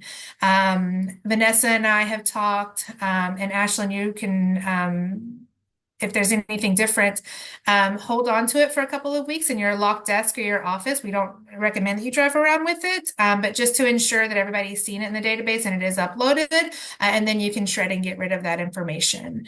I do want to preface, so I have some information and it's in my locked desk, and I like to go back, and sometimes I like to take it with me with the family. Because I want to be able to go back and look at it, and I'm not taking my computer in there. So if there's information in there that you feel like that would be pertinent to you, and that you need to maintain to take back with the family, because it's like a working document, like say a timeline or an eco map, those are all working documents that we're adding stuff to. So just making sure that you're maintaining that in the trunk of your car. What I like to say, it's like when you're keeping medicine or firearms away from children, behind two locked boxes. So if it's in a folder in your locked car, and it doesn't have like any of their private information that somebody can read outside of it, that should be safety enough. But making sure that we are putting that back in our office in a safekeeping behind a locked door and in our desk. Does anybody have any questions about that? Any information that you gather, making sure that gets into our database as soon as possible. I know Vanessa and I have been struggling with that right now because of some of the issues that we're working out in kinks with the database, which we hope to have that before you guys are getting in there. And I'm glad that it's happening to us and not you guys right now. So, but I mean, that's par for the course. I mean, I worked in CRIS where I, did 12 pages worth of documentation, and then they're doing an update on CRIS that I didn't read in the email or I forgot about. And you then have to just cry yourself to sleep because you spent so much time on that. So it is, I mean, I'm getting goosebumps just thinking about it. It's devastating. So yeah, just making sure that you're maintaining that when we have updates, Vanessa and I and everyone else will try to send out reminders. Reminder, the database is updating between 5 and 8, which is when we would usually do our documentation, right? I mean, we're done with all our home visits. We want to get all this information out. If that means typing it up in Word while you're thinking about it and then putting it in the database after, copying and pasting it. So whatever you're comfortable with. But just making sure that we're staying abreast of all the updates and stuff so we're not losing that information. And Vanessa and I and everyone else will try to just remind you of that kind of stuff. And Vanessa, save in FSP, FTP work files under family files. We have talked about this, and this is kind of a moving target for us right now. We want to make sure that we're maintaining this information. So this is to be determined. We do have some files in there with some information. We may want to maintain that for a certain amount of time, whether that be a week or 2 weeks or a couple of days, while we ensure everything is up in the database. Vanessa, do you have anything to add to that? Yes, we do not have the family files in the Google Drive anymore because of HIPAA. Google is not HIPAA compliant, so we don't have any backup to those files. So if you upload something into the database, like Crystal was saying, I would keep a copy for a few weeks, just to make sure, because we are going to be doing audits of each of the families in the database to make sure we've got everything in there and it's all working. But we do not have this file. So I should have taken this out before. I forgot it was in there. Just going to apologize. But yeah, because of HIPAA compliance, because Google Drive is not HIPAA compliant, we are not doing this because we don't want to breach that confidentiality. I do want to point out that if we have to email information back and forth, like when you receive the intake information, we'll direct you to the database. But if we send you like the intake form on the family that's filled out, we'll be sending it through an encrypted email. And in the database, I'll show you the instructions on how to encrypt your Outlook email messages. So we'll get into that a little bit. But you'll collect the information from the family. You'll keep it in a locked place. You upload it into the database as soon as you can. And again, I would keep some of those files just for a little bit, a couple of weeks, just to make sure that it's in the database and everybody can see it. So that database is where we're storing everything. Any questions about any of this? I do have a question. So our school emails, they told us it was Gmail, so we can only use it through Google. Now, to set up our computers, we did have to create an Outlook email. Do you guys want us to start using that one instead of our school? I'll look up and see if there's a way to encrypt those Google emails and let you know. Hey, Vanessa, there is a way to encrypt Google emails when you go to compose. And if you look right below, there'll be a little lock. And if you click on it, it gives you the option to encrypt the email. Hey, this is Courtney, by the way, and I wanted to just let you guys know that I did submit a tech request to our tech lady, and she was supposed to at some point hook us up to the Outlook. So either or, Janice, I hadn't told her that yet. Thank you. Yeah, it doesn't matter which one of those you guys use, because I know it might be different from each of the different sites, but we just want to make sure that we're sending those and sending any protected health information via encrypted emails. We want to be aware of that as we're sending this information back and forth, because we're a team and we're not all in the same place, and we want to make sure that we're sharing that information, but we're doing so in a way that protects the confidentiality of the family. So thank you guys for that.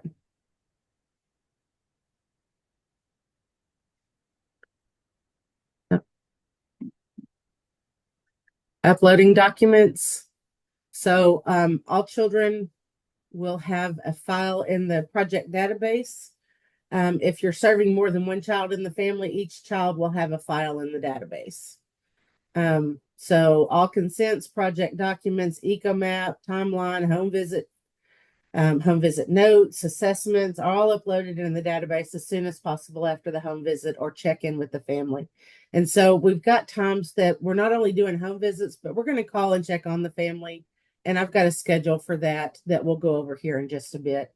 And then again, I should have deleted this last bullet because we could not share our OneDrive, and OneDrive and Google Drive are not HIPAA compliant. So we are just deleting this altogether. But everything that you do should be uploaded into that database. And we are going to have a video of how to do that and what all to do and where to put everything, that kind of stuff. So we're working on that right now. Cultural humility. So guys, yeah, we're actually going to move cultural humility because it's several slides, and I apologize so much that I did not do that. So there's several cultural humility slides we're just going to skip through because it's going to be kind of like the Vineland. It's going to be a separate training that we ask you guys to go through because she has some videos and stuff that she wants you guys to watch on that too. And in order to respect our time here, we didn't want to bombard you with all of that. So all this cultural humility is going to be moved over to a separate small training, kind of like the Vineland and all that good stuff. So Vanessa, we can skip through all of those and go down to primary provider model.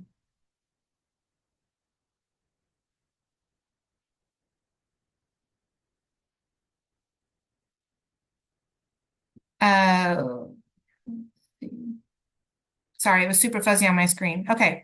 So the primary provider model, along with the FSP or FTP, a primary provider will be identified to support the family in meetings and their goals for the parent or caregiver, child, and family as a whole.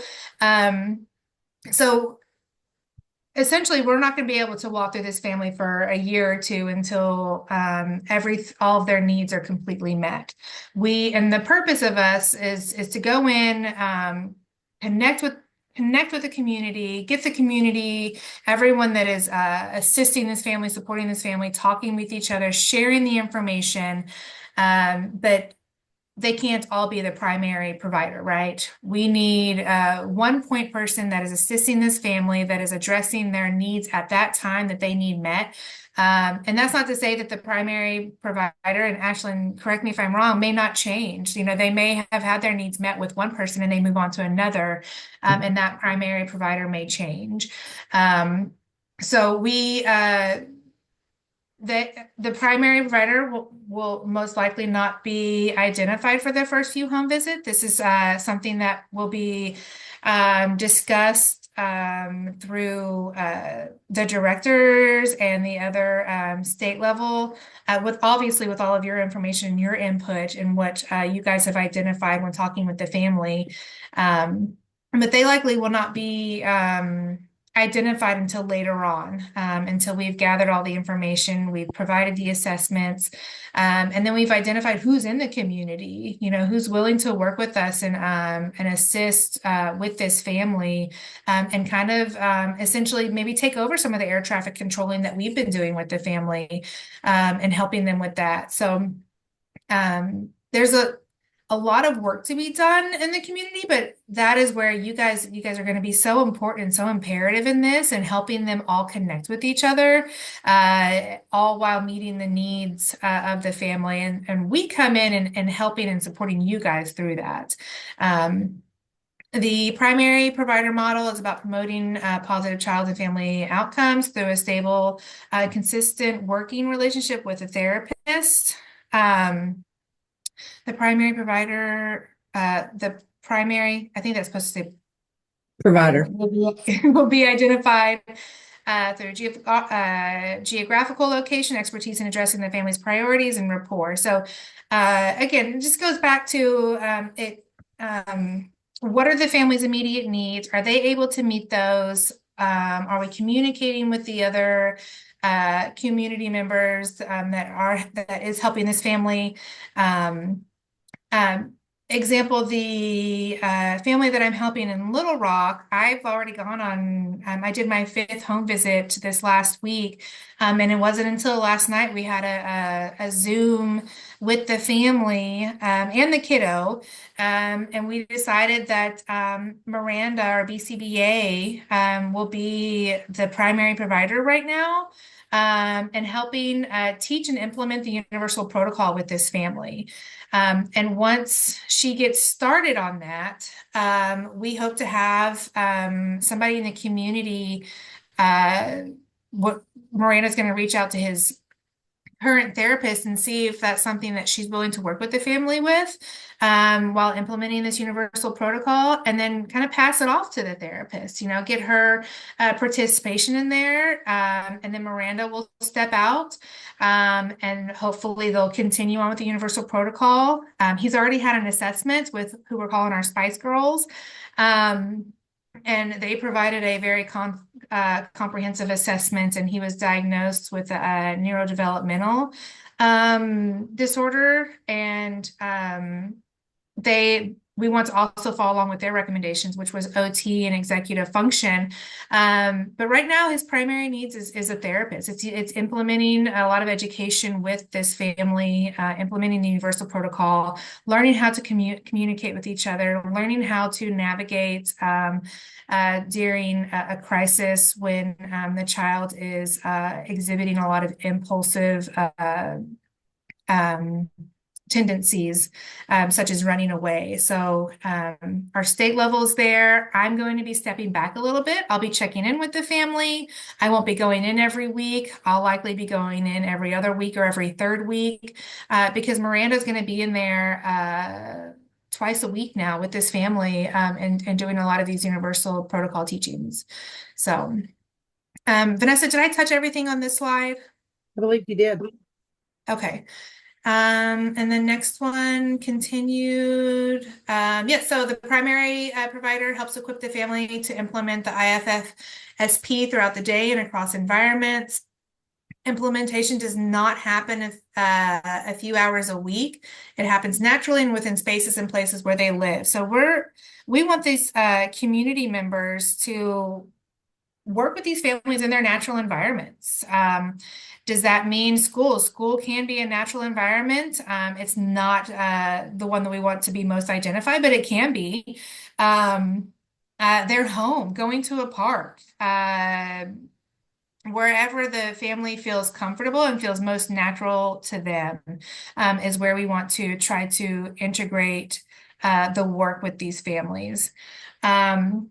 That's not always going to be the case. And I just want to provide a quick example. One of the moms that we're working with in Harrison is in a situation where having therapy there is not going to be appropriate because there's more people there, there's more people living there, and they're not going to be able to maintain that privacy. So we want to be careful what we're pushing and how we're pushing it, and still respect what is in the best interest of the family. And we also don't want to break any rapport with the community members. We want to make sure that when we're having these conversations, and that goes for me and Vanessa and our directors too, when we're having these conversations, we're not telling them what to do, but we are encouraging what we feel will be best for this family moving forward. And that is something that we want you guys to help build rapport in the community. So when we are pitching those ideas, where they know who we are and what we're talking about. But that's not necessarily just up to you guys too. That's all of us getting in there and practicing what is best for the family. And that means us going into the homes and working with them and hopefully providing and supporting their needs. The primary provider model is only possible through a process called role release. Role release allows the team members to give up intervention strategies from their discipline to the primary provider while still sharing accountability for their successful implementation. The rest of the team is always there to support and provide expertise as needed. So making sure that we're practicing in our scope of expertise, that we are allowing the team members to come in and provide what the family needs at that time. Vanessa, can you help explain a little bit more about role release so I don't speak out of turn? The way that I understand role release, and I'm going to be honest, being on this project is the first time that I've heard of it. I'm a social worker by education, and it was explained to me by an OT that she does some therapeutic interventions with families that she has learned from other therapists. And so, not to say that she's going in and doing therapy with the family, but when she's in doing OT work with the family, she is including some of the information from those therapeutic interventions that the therapist pointed out and showed her how to implement. And so that is that therapist releasing. We are not our own silos within our area of expertise. We are working together in a collaboration with these families. And so the BCBA may teach the OT, okay, this is what's in their universal protocol. Can you support some of these things when you're doing those OT interventions with them? So it is that role release that everybody is working together, but we are working together under the supervision of those professionals. So the BCBA has created that universal protocol and has worked with the OT on how to implement that during their sessions with the families. Does that make sense? Okay. We do have additional trainings for you guys, and these are going to be on the, they're in the orientation and training folder, but I've been told by Brandy that she can't get the videos to work. So I am in the process of moving all of those to our YouTube channel. And that's where we'll post this orientation as well, so that you guys can access that. And I'll share that with you as soon as I get them all moved over, because a lot of our videos were created in Zoom. So I'm having to export them into an MP4 file that I can then upload into YouTube. And so it's taken me a minute to do all of those, but I will let you know when we have done them. And everybody should have received their link. And I believe I've received all of y'all's Universal Protocol certification. So that was a separate one, but the others have their own videos. And then here's our contact information. You should probably already have it, but here it is again. You may notice that Crystal and I have a separate email address that has a different phone number on it. So these are our personal cell phone numbers that we did not want to share with families.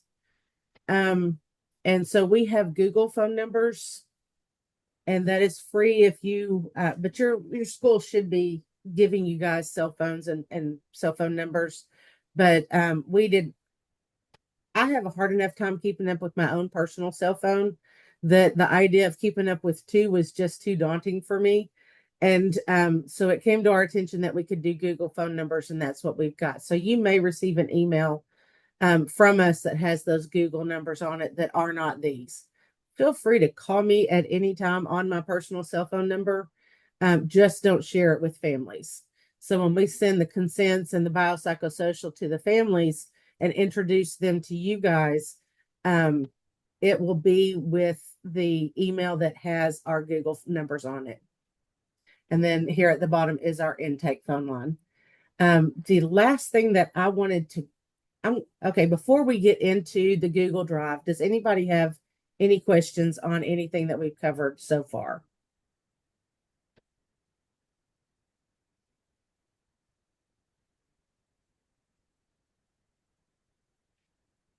Okay.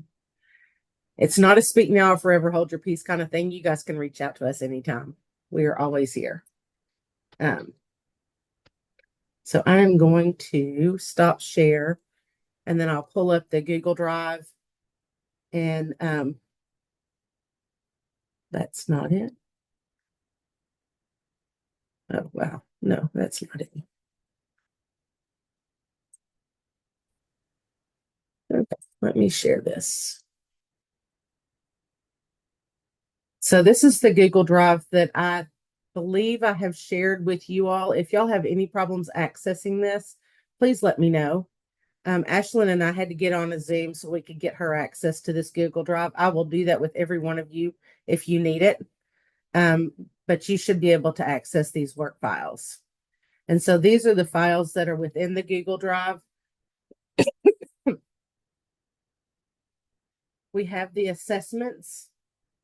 The Hope Scale, I just wanted to show you what an adapted Hope Scale looks like. So we've got these visuals to show the differences between the Likert scale type responses.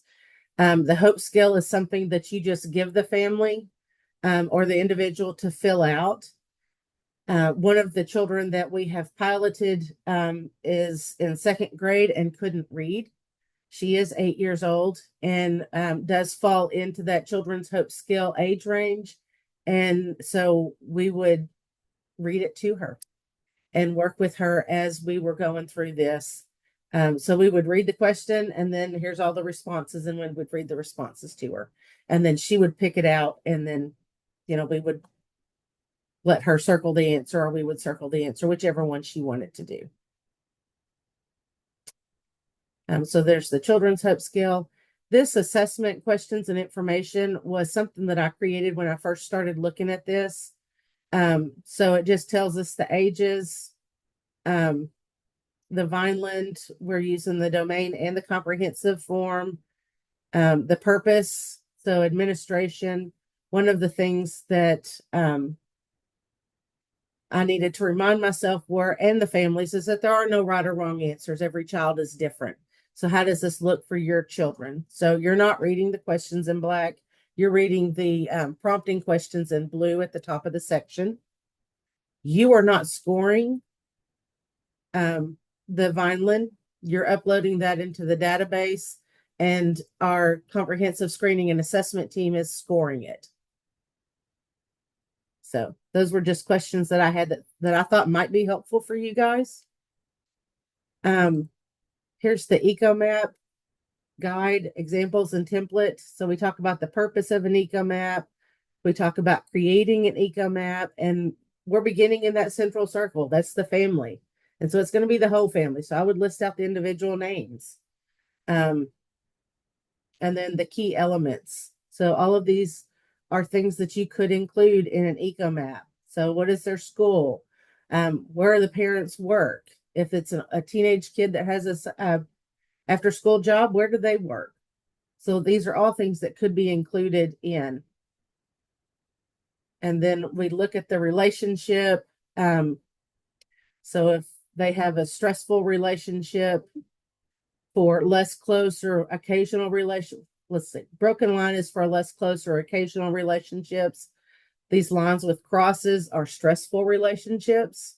I know one of the ones that we just did, mom's mom was a very stressful relationship for her.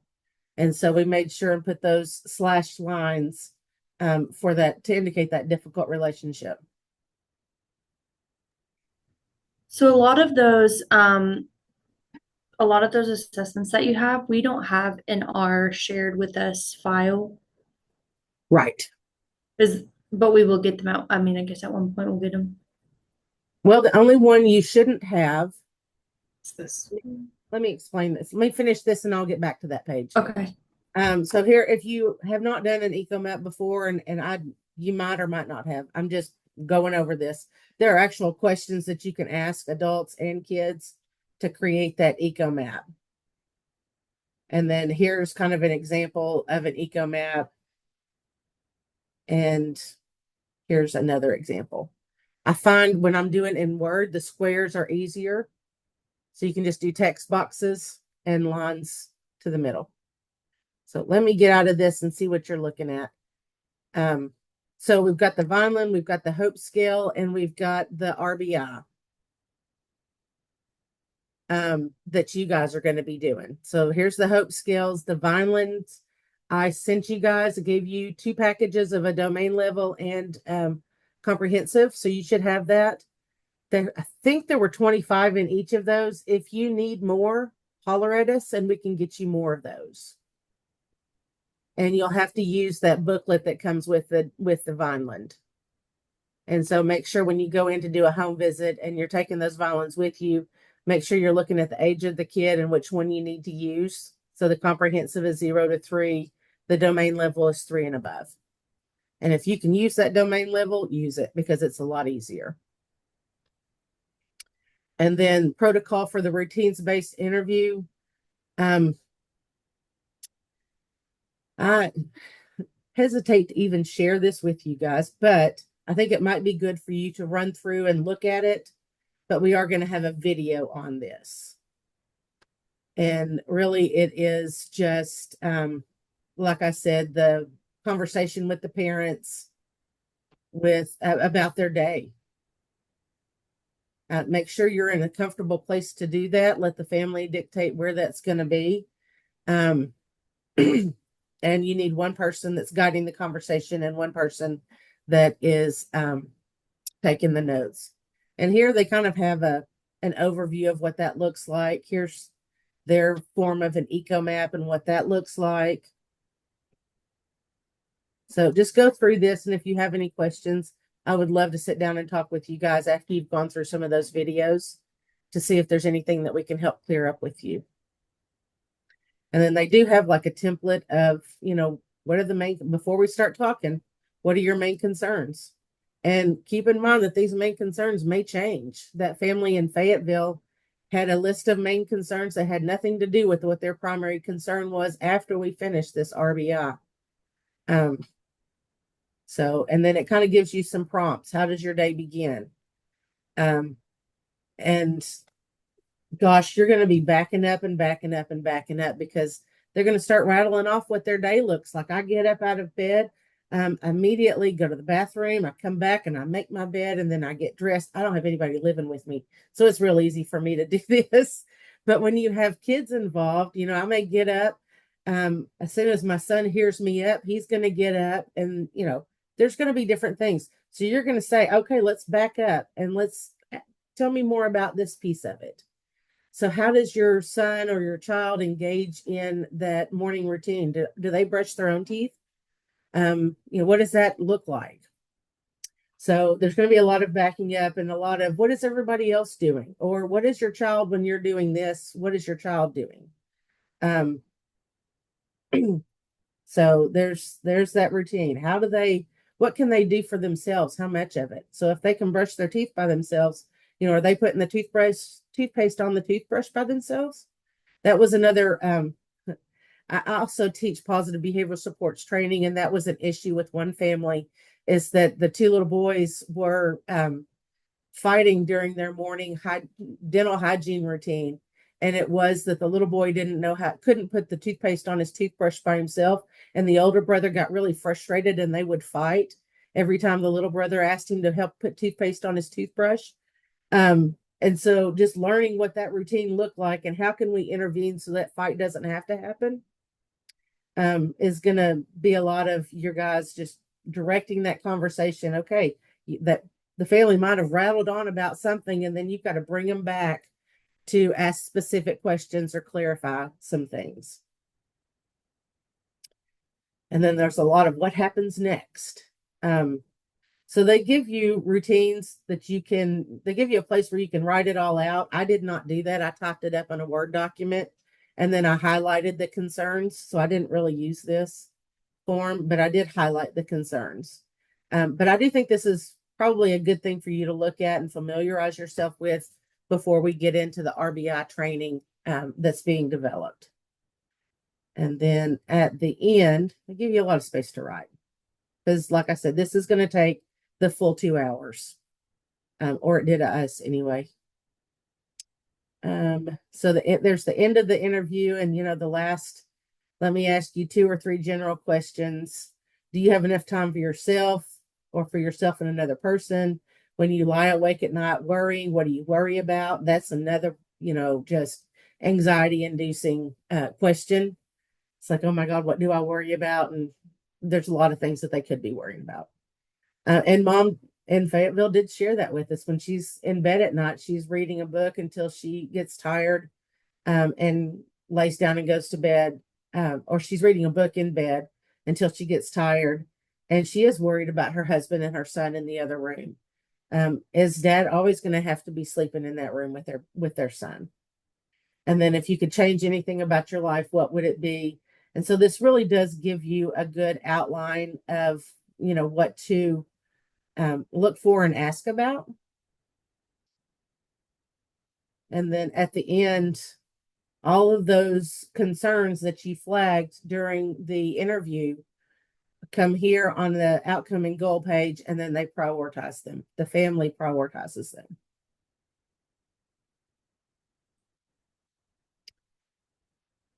We also do a risk factor assessment with each child, and that's what this looks like. This should be done, I think, during the first home visit is what we have on the checklist. And so we would go over this. So comorbidities is what are the diagnoses? And it could be mental health, it could be physical. Just what are their diagnoses? Could be developmental. So you're just filling this in. Do they have frequency of problems with eating, independence with toiletry, ability to communicate their needs and make requests? So just fill all of this in, and let's see. Yeah. Fill all this in for each of the children that we're working with in the family. And we collect their medications in another place, but we might need to transpose them onto this. So that biopsychosocial is also asking for their medication list.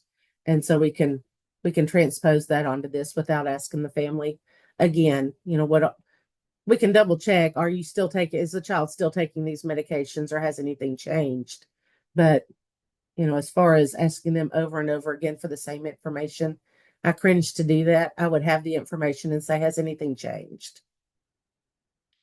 Just because I hate it when people do that to me. And then here's protocol for the timeline that Crystal has worked up.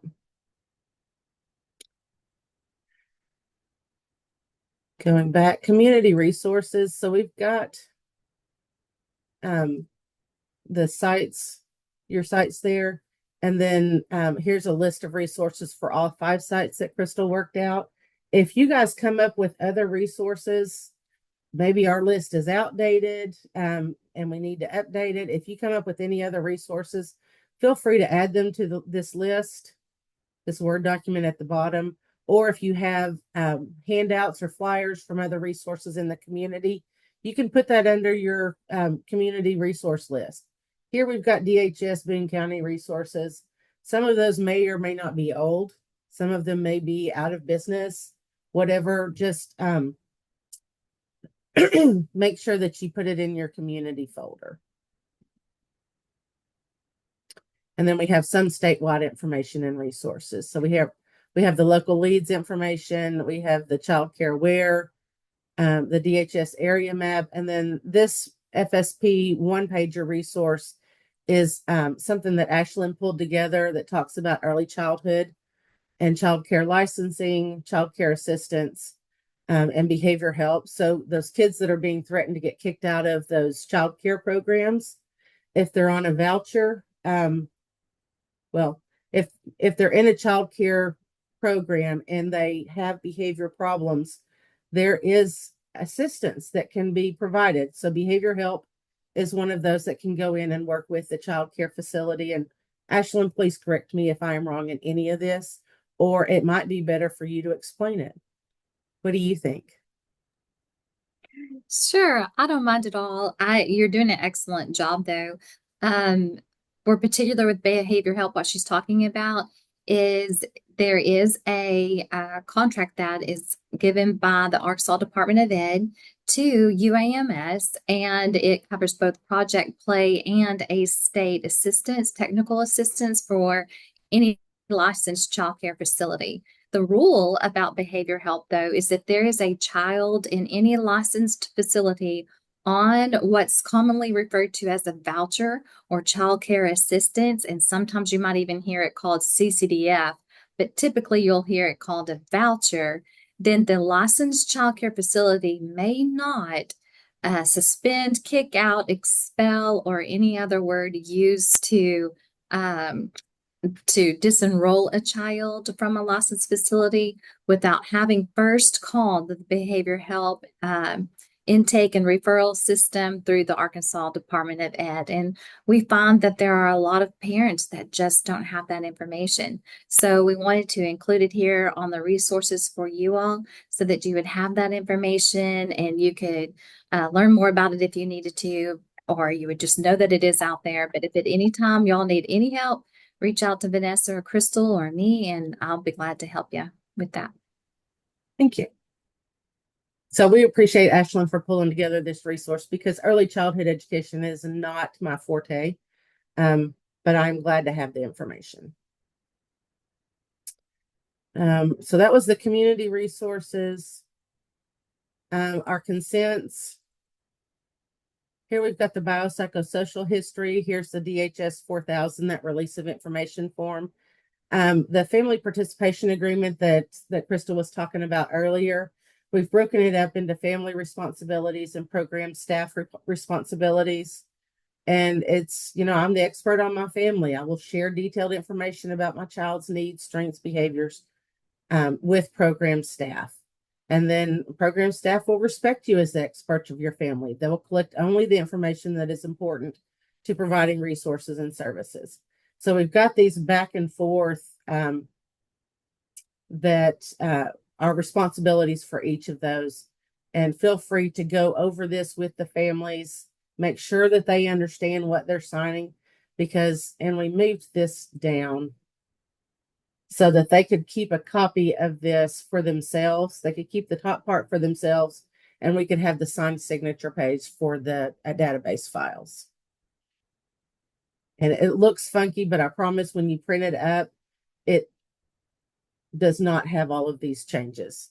Like these lines are all on the same line. I don't know why it pulls up like this, but it just does. It's a little frustrating. I do want to make sure, Vanessa, that we have the one that I think you quote unquote fixed. So that way like all the information that they're agreeing to stays with them and just the signature page comes to us. So that way we can leave that with them. Okay. Okay. That was this one that I fixed. It's just not pulling up right. And yeah, we have that extra column on there. So it's probably not pulling up because that extra column. Well, when you go to print it, maybe if I go show it in print preview. Maybe. Because you can't print from Google Drive. Oh, yeah, with you sharing it and stuff. It's fine. It printed up right for me the other day. I just wanted to make sure that the one they have access to is the same one. Yeah, it should be. I double checked it, but that doesn't mean it hasn't changed since then. We do identify educational resources for the families. So these are a couple of things that have come up in our pilots that we've been working on. Diabetes and supplies. So this goes over with pump with pictures, how to use the insulin pump, what that looks like, changing the pump. And these are all very family specific. Let me go back. Food dyes and impact on behavior. So one of the families that we're working with currently, mom was worried about red and yellow food dyes and the impact on the child's hyperactivity behavior, because the child is diagnosed as ADHD, but even on medication, the child is still bouncing off the walls. And mom asked us about that impact. And so we've got a food dye pamphlet of what to look for.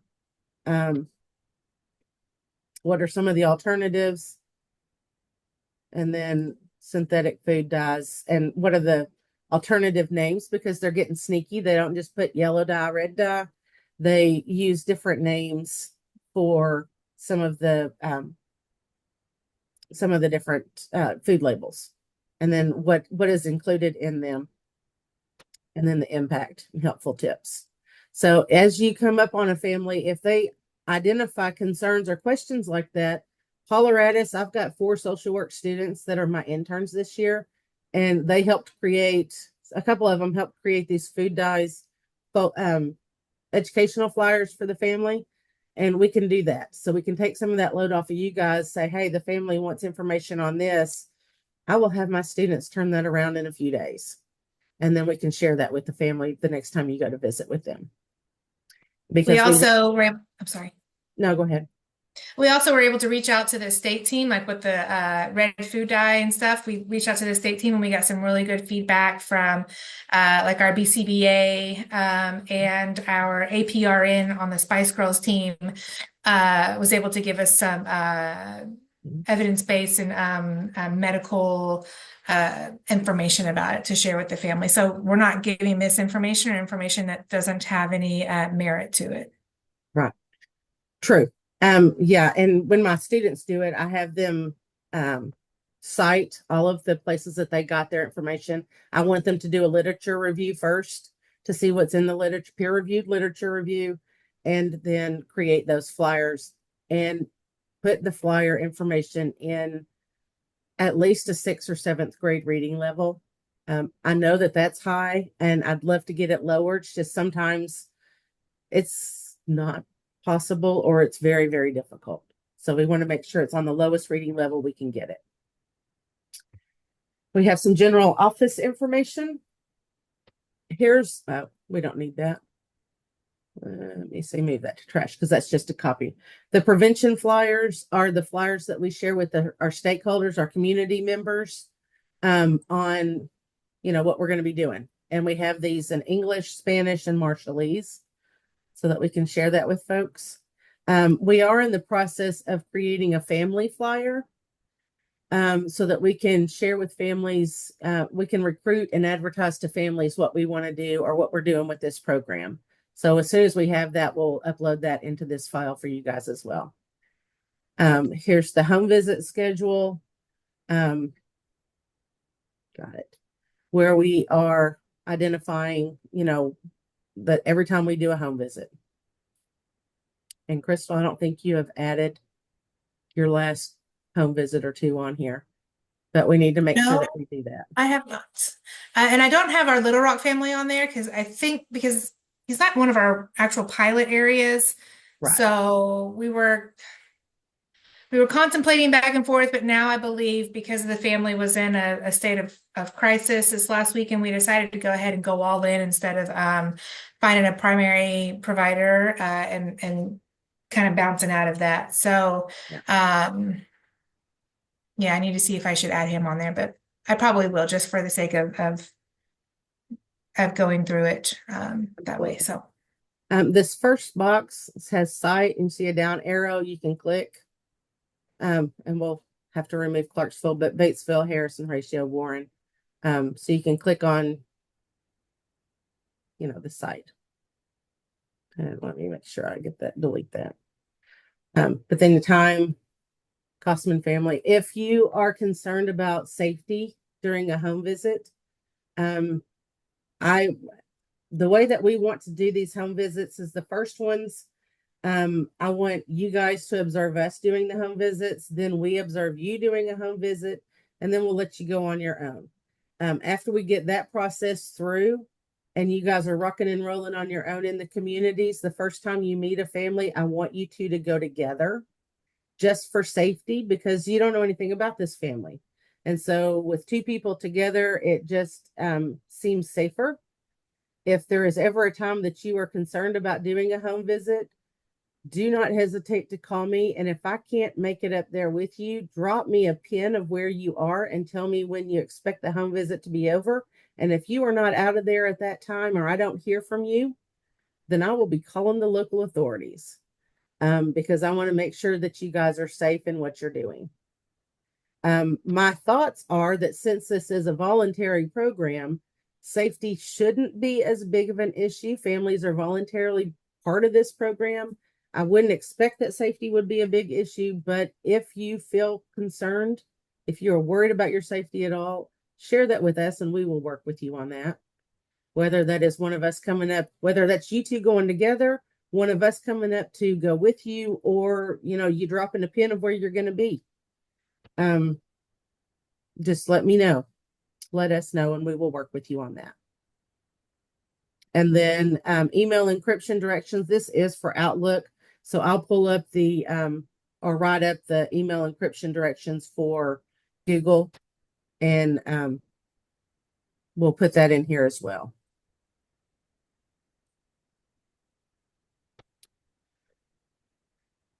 Home visit forms, and we are almost over, and so here's all the checklist.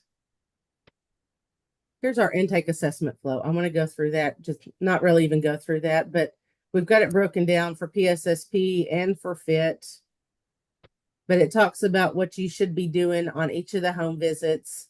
So 4th home visit, we've got what, 1 through 5 on here. Yep. There's the first home visit, the list of everything you should be doing.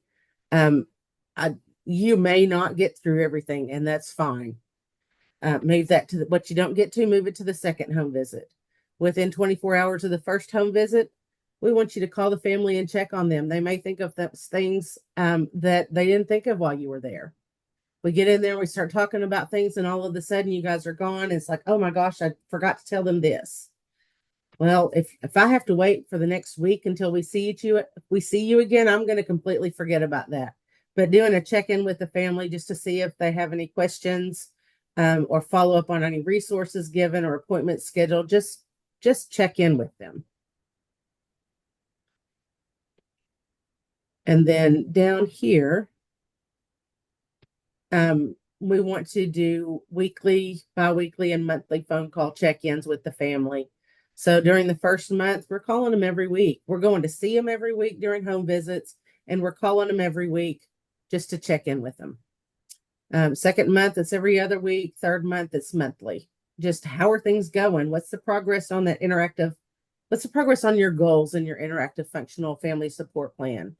Are there any barriers that you're having to meeting those goals? What can we do to help? Or do you have any new needs? And so here we break it down by FIT and PSSP. And then we have the home visit checklist. And again, it's going to show up hinky, but when you go to print it, it will print right. So we have appointments and activities, list of appointments that were identified in the initial phone call, review the list of services they're receiving. And we should have collected those during the initial phone call. Just make sure, is there anything else that maybe they forgot something during that phone call? And then are there any services you feel like your child needs but aren't currently getting? And then here's that things to do. Talk with the family about their reason for their call. We want this first home visit to be a conversation with them and what their concerns were and how can we address those. And then we're following up with the release of information form, the family participation agreement, and the biopsychosocial. Help them complete as needed. We have a social story and about our team and our process that I've given Brandy and Harrison. I will give Janice, I'll give that to you for when we come down to Horatio. But it's really just a one-pager of the pictures and contact information of our state level team, as well as kind of the process that we're going to be doing, things we're going to be doing with the family. And then last but not least, I want to remind you guys to upload all of that stuff into the database when you get it done. And I wasn't going to go over every single checklist. I figured you guys can look at those. And if you have any questions, holler at us. But does anybody have any questions? I mean, I would love to go through every one of them, but it's already 1 o'clock and I want to respect your time. Does anybody have any questions over any of this? I think the only thing is that, so me and Brandy both only get the Word documents that's in the share folders. Oh. We don't, like if they're Excel sheets or PowerPoints, we don't have them in there. Really? Yeah. I think that. So you're not seeing this and you're not seeing the prevention flyers when you open up the Google Drive. Yeah, no. That is bizarre. But all the Word documents we have.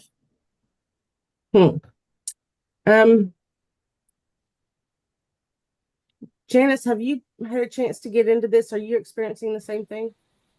I can open all of them except anything that's on the certain PowerPoints. If they're too large, it's telling me it's too large. But I was just gonna kind of see when you release those videos if they were going to be on there. The video Hi, should this is change that. Courtney. Yeah. I ended up having to, what was it, with my Google, I had to connect.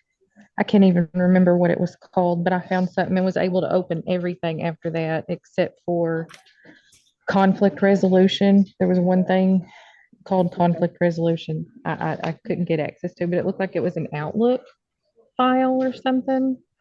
Okay. So I'll look on the computer and find out, and then I can shoot y'all that information and see if it'll help. Yeah, thank you. Yeah, it was Outlook. You're welcome. Okay, so I'll do some, Courtney, share that with us when you get a chance, and I'll also look into that and see if I can figure out why you're only seeing the Word documents, because you should be able to see everything. Are you doing this through a Outlook or a Google email? I think y'all said Google, right? Google. Google. Mhm. Well, that doesn't make sense. You should be able to access it. I'll look Is into it through a school? Yes. Then they may have certain restrictions and certain apps not able to open unless they have certain things connected to their particular Google. So that's what it is. Because Janice and I, just getting our emails set up, we weren't connected, so it was an obstacle. But I found it, so it was okay. And you're going to share that with us on what they need to do?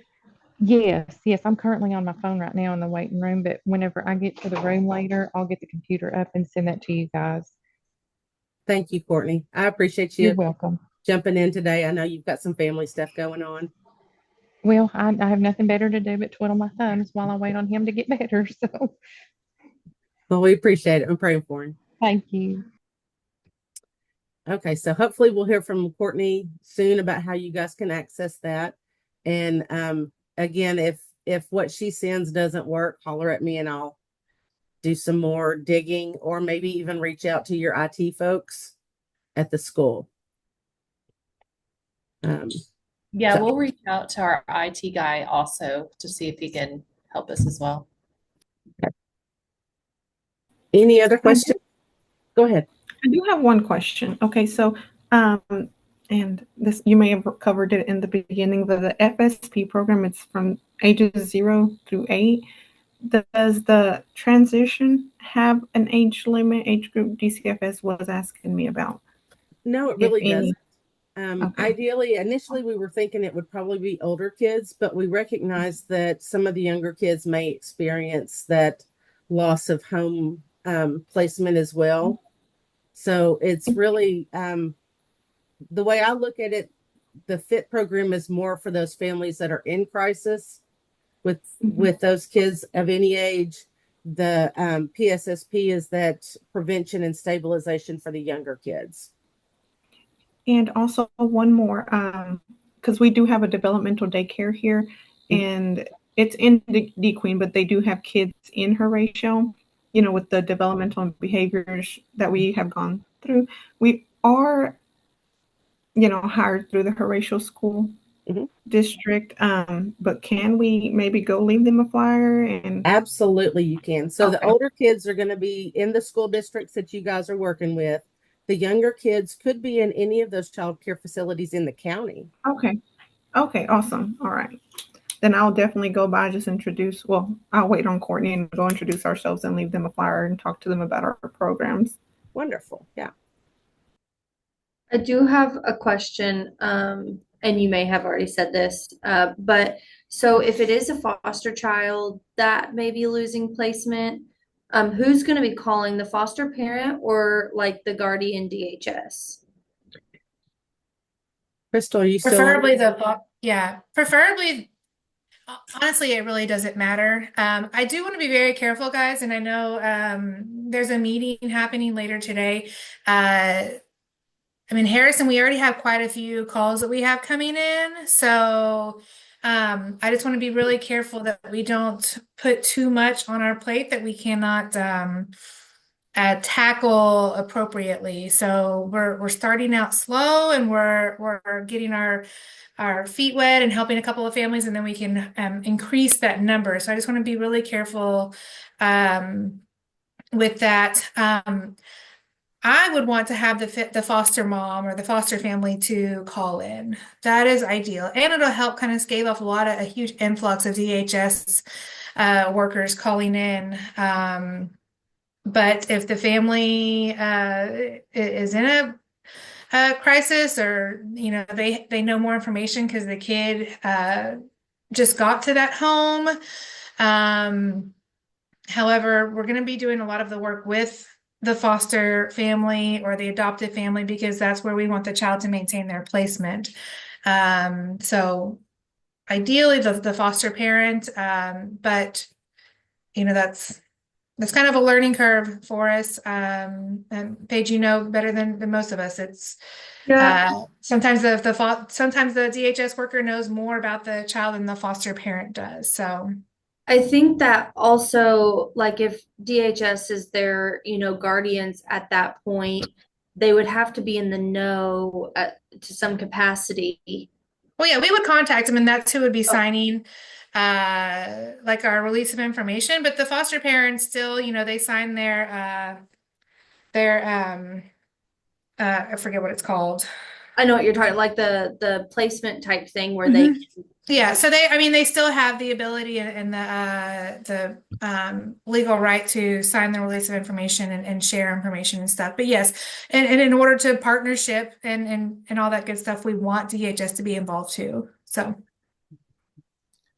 I have another question. I met with the Harrison Preschool yesterday with their developmental team, Speech Path, and they had a question about several kiddos that would potentially be candidates for like waiver programs that are coming out of the developmental preschool.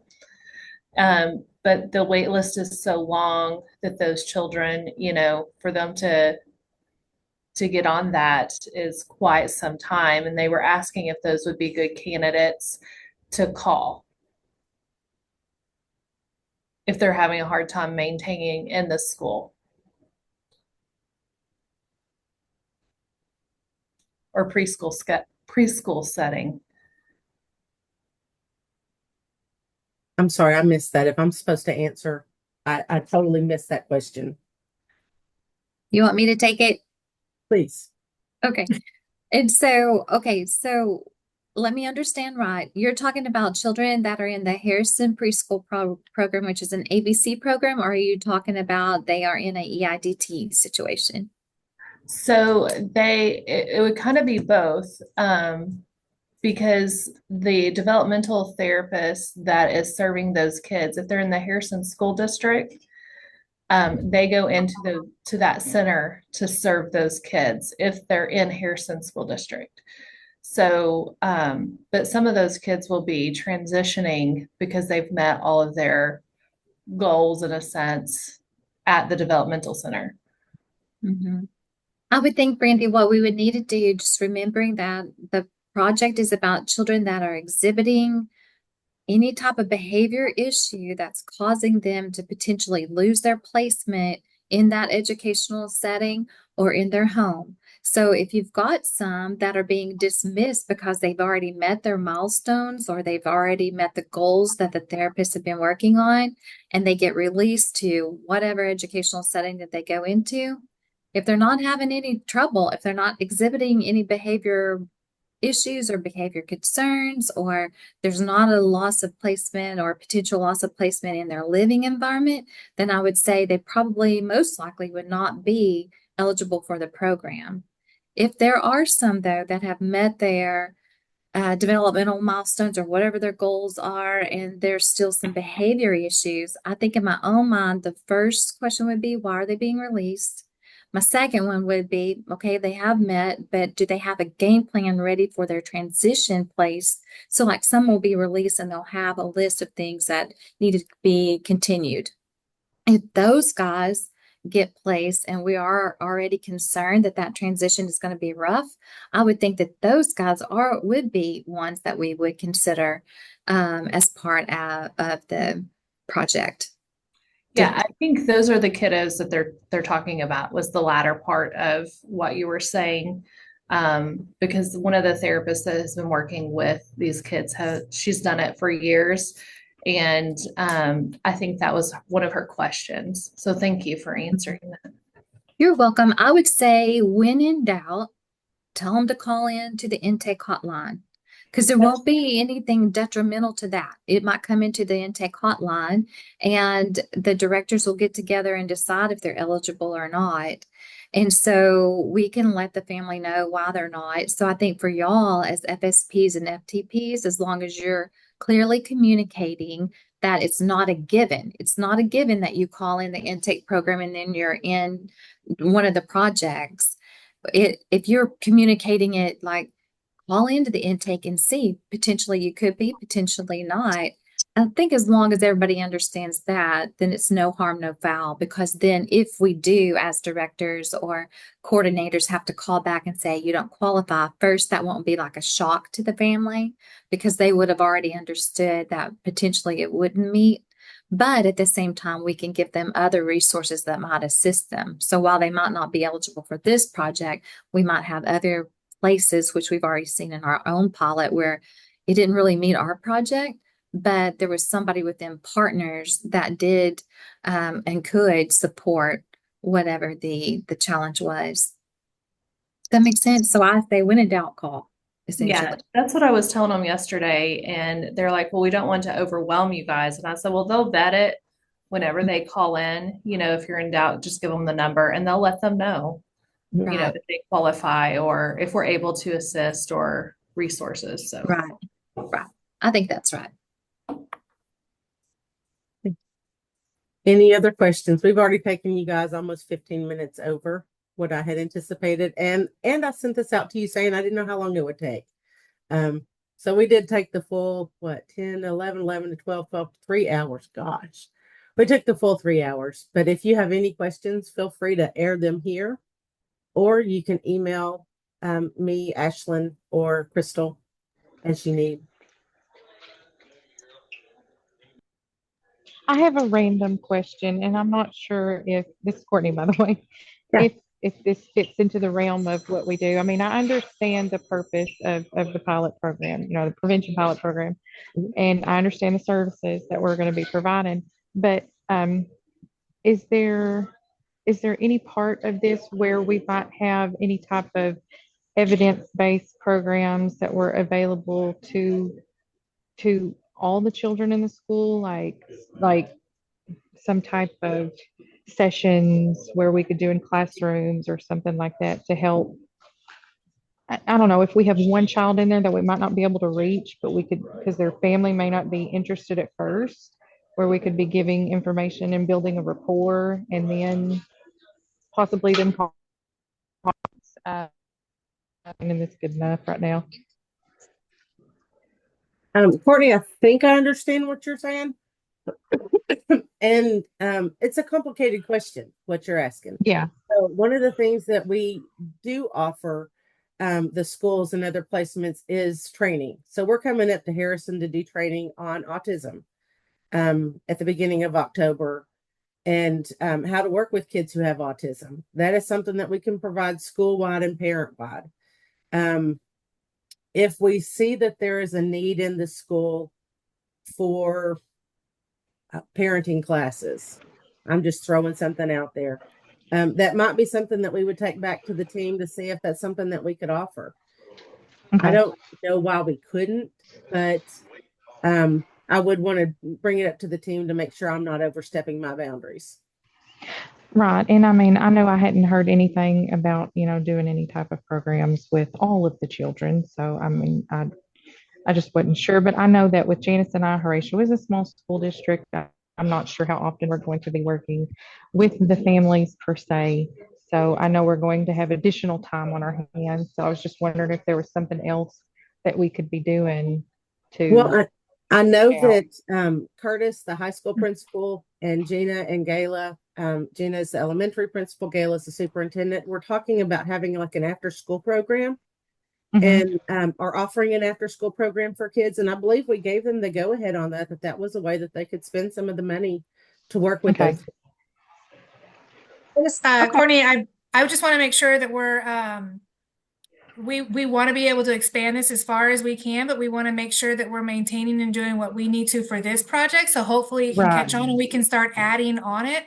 But I want to encourage all of you guys, any interaction that we have with a child, we need to have their parent permission. And that's family strength base. You know, that is what's going to help us build that rapport. Talking to the child outside of it after the family's either declined or is not interested is not something that I feel comfortable putting us in our project in that position.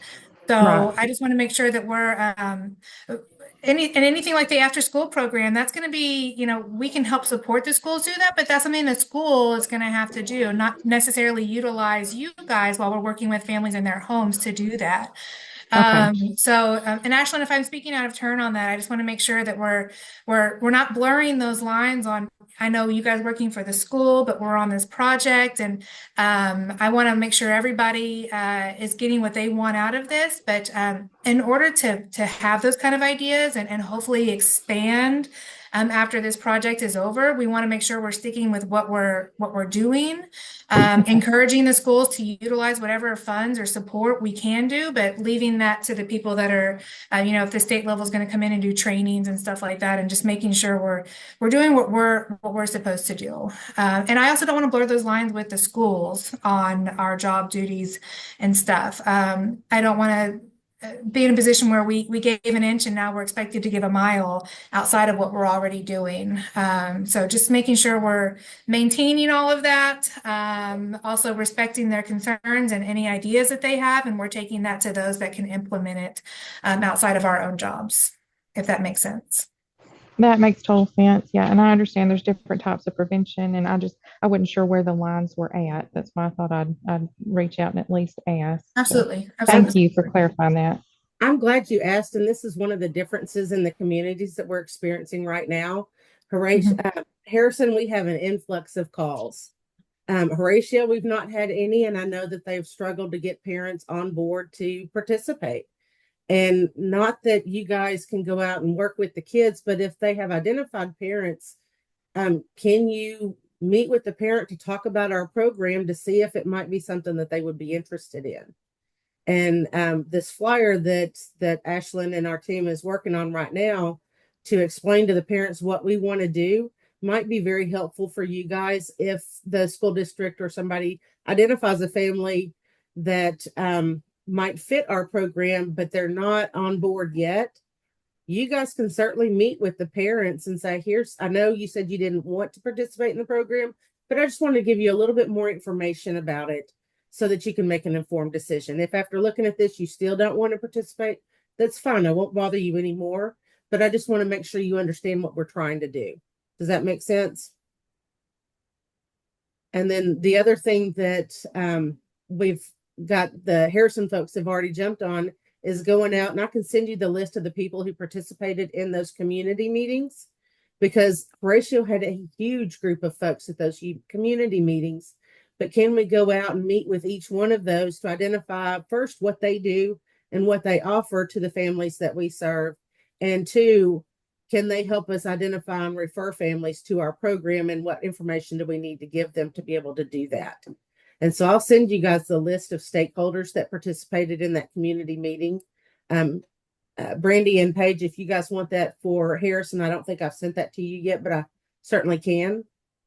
But I will send it to Paige and not Paige, I'm sorry, Janice and Courtney. I'll send you guys the ones for Horatio, because y'all had a huge contingent of folks in that community come, and they were very excited about it. Yeah, we would greatly appreciate that. And I know meeting with DCFS, they've already identified some kids. And we've kind of met a little bit with the school about, but I think we came across, they asked what exactly was our clearance, and if we could just go out and maybe reach out to the families, or if, you know, we had all our training and stuff to talk to them. So I do have a list of potential kiddos from DCFS, but we just got to meet with the school more and kind of get all our trainings done for sure, and then go from there.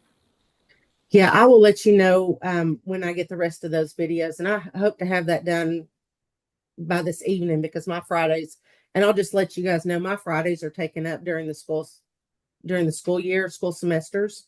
I am not available on Fridays to do much of anything except answer questions. The rest of the time I am free for you guys. But yeah, absolutely. I'll let you know when I get those videos done and uploaded so y'all can finish that. And I think I also need to get with the school because we haven't had any of the like mandate reporter training and all that. And apparently I think that's going to have to come through them. So I'm going to talk to them and maybe ask about doing all their teacher trainings.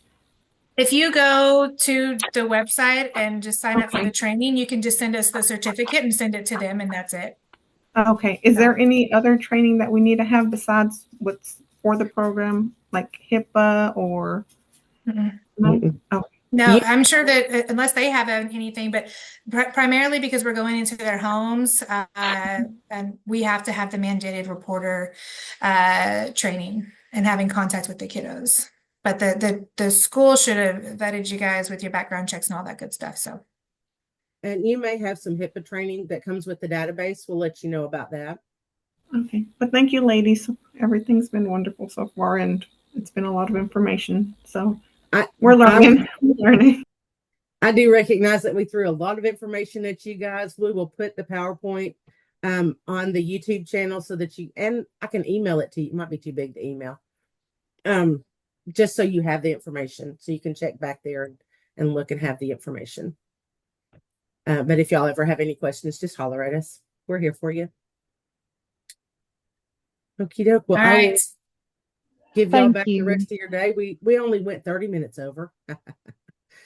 Sorry about that. That was not at all intentional. All right, y'all have a good one. And Paige, I will touch base with you here this afternoon about tomorrow, okay? Perfect. Thank you. Thank you. Bye. Bye, guys. Thank you. Bye.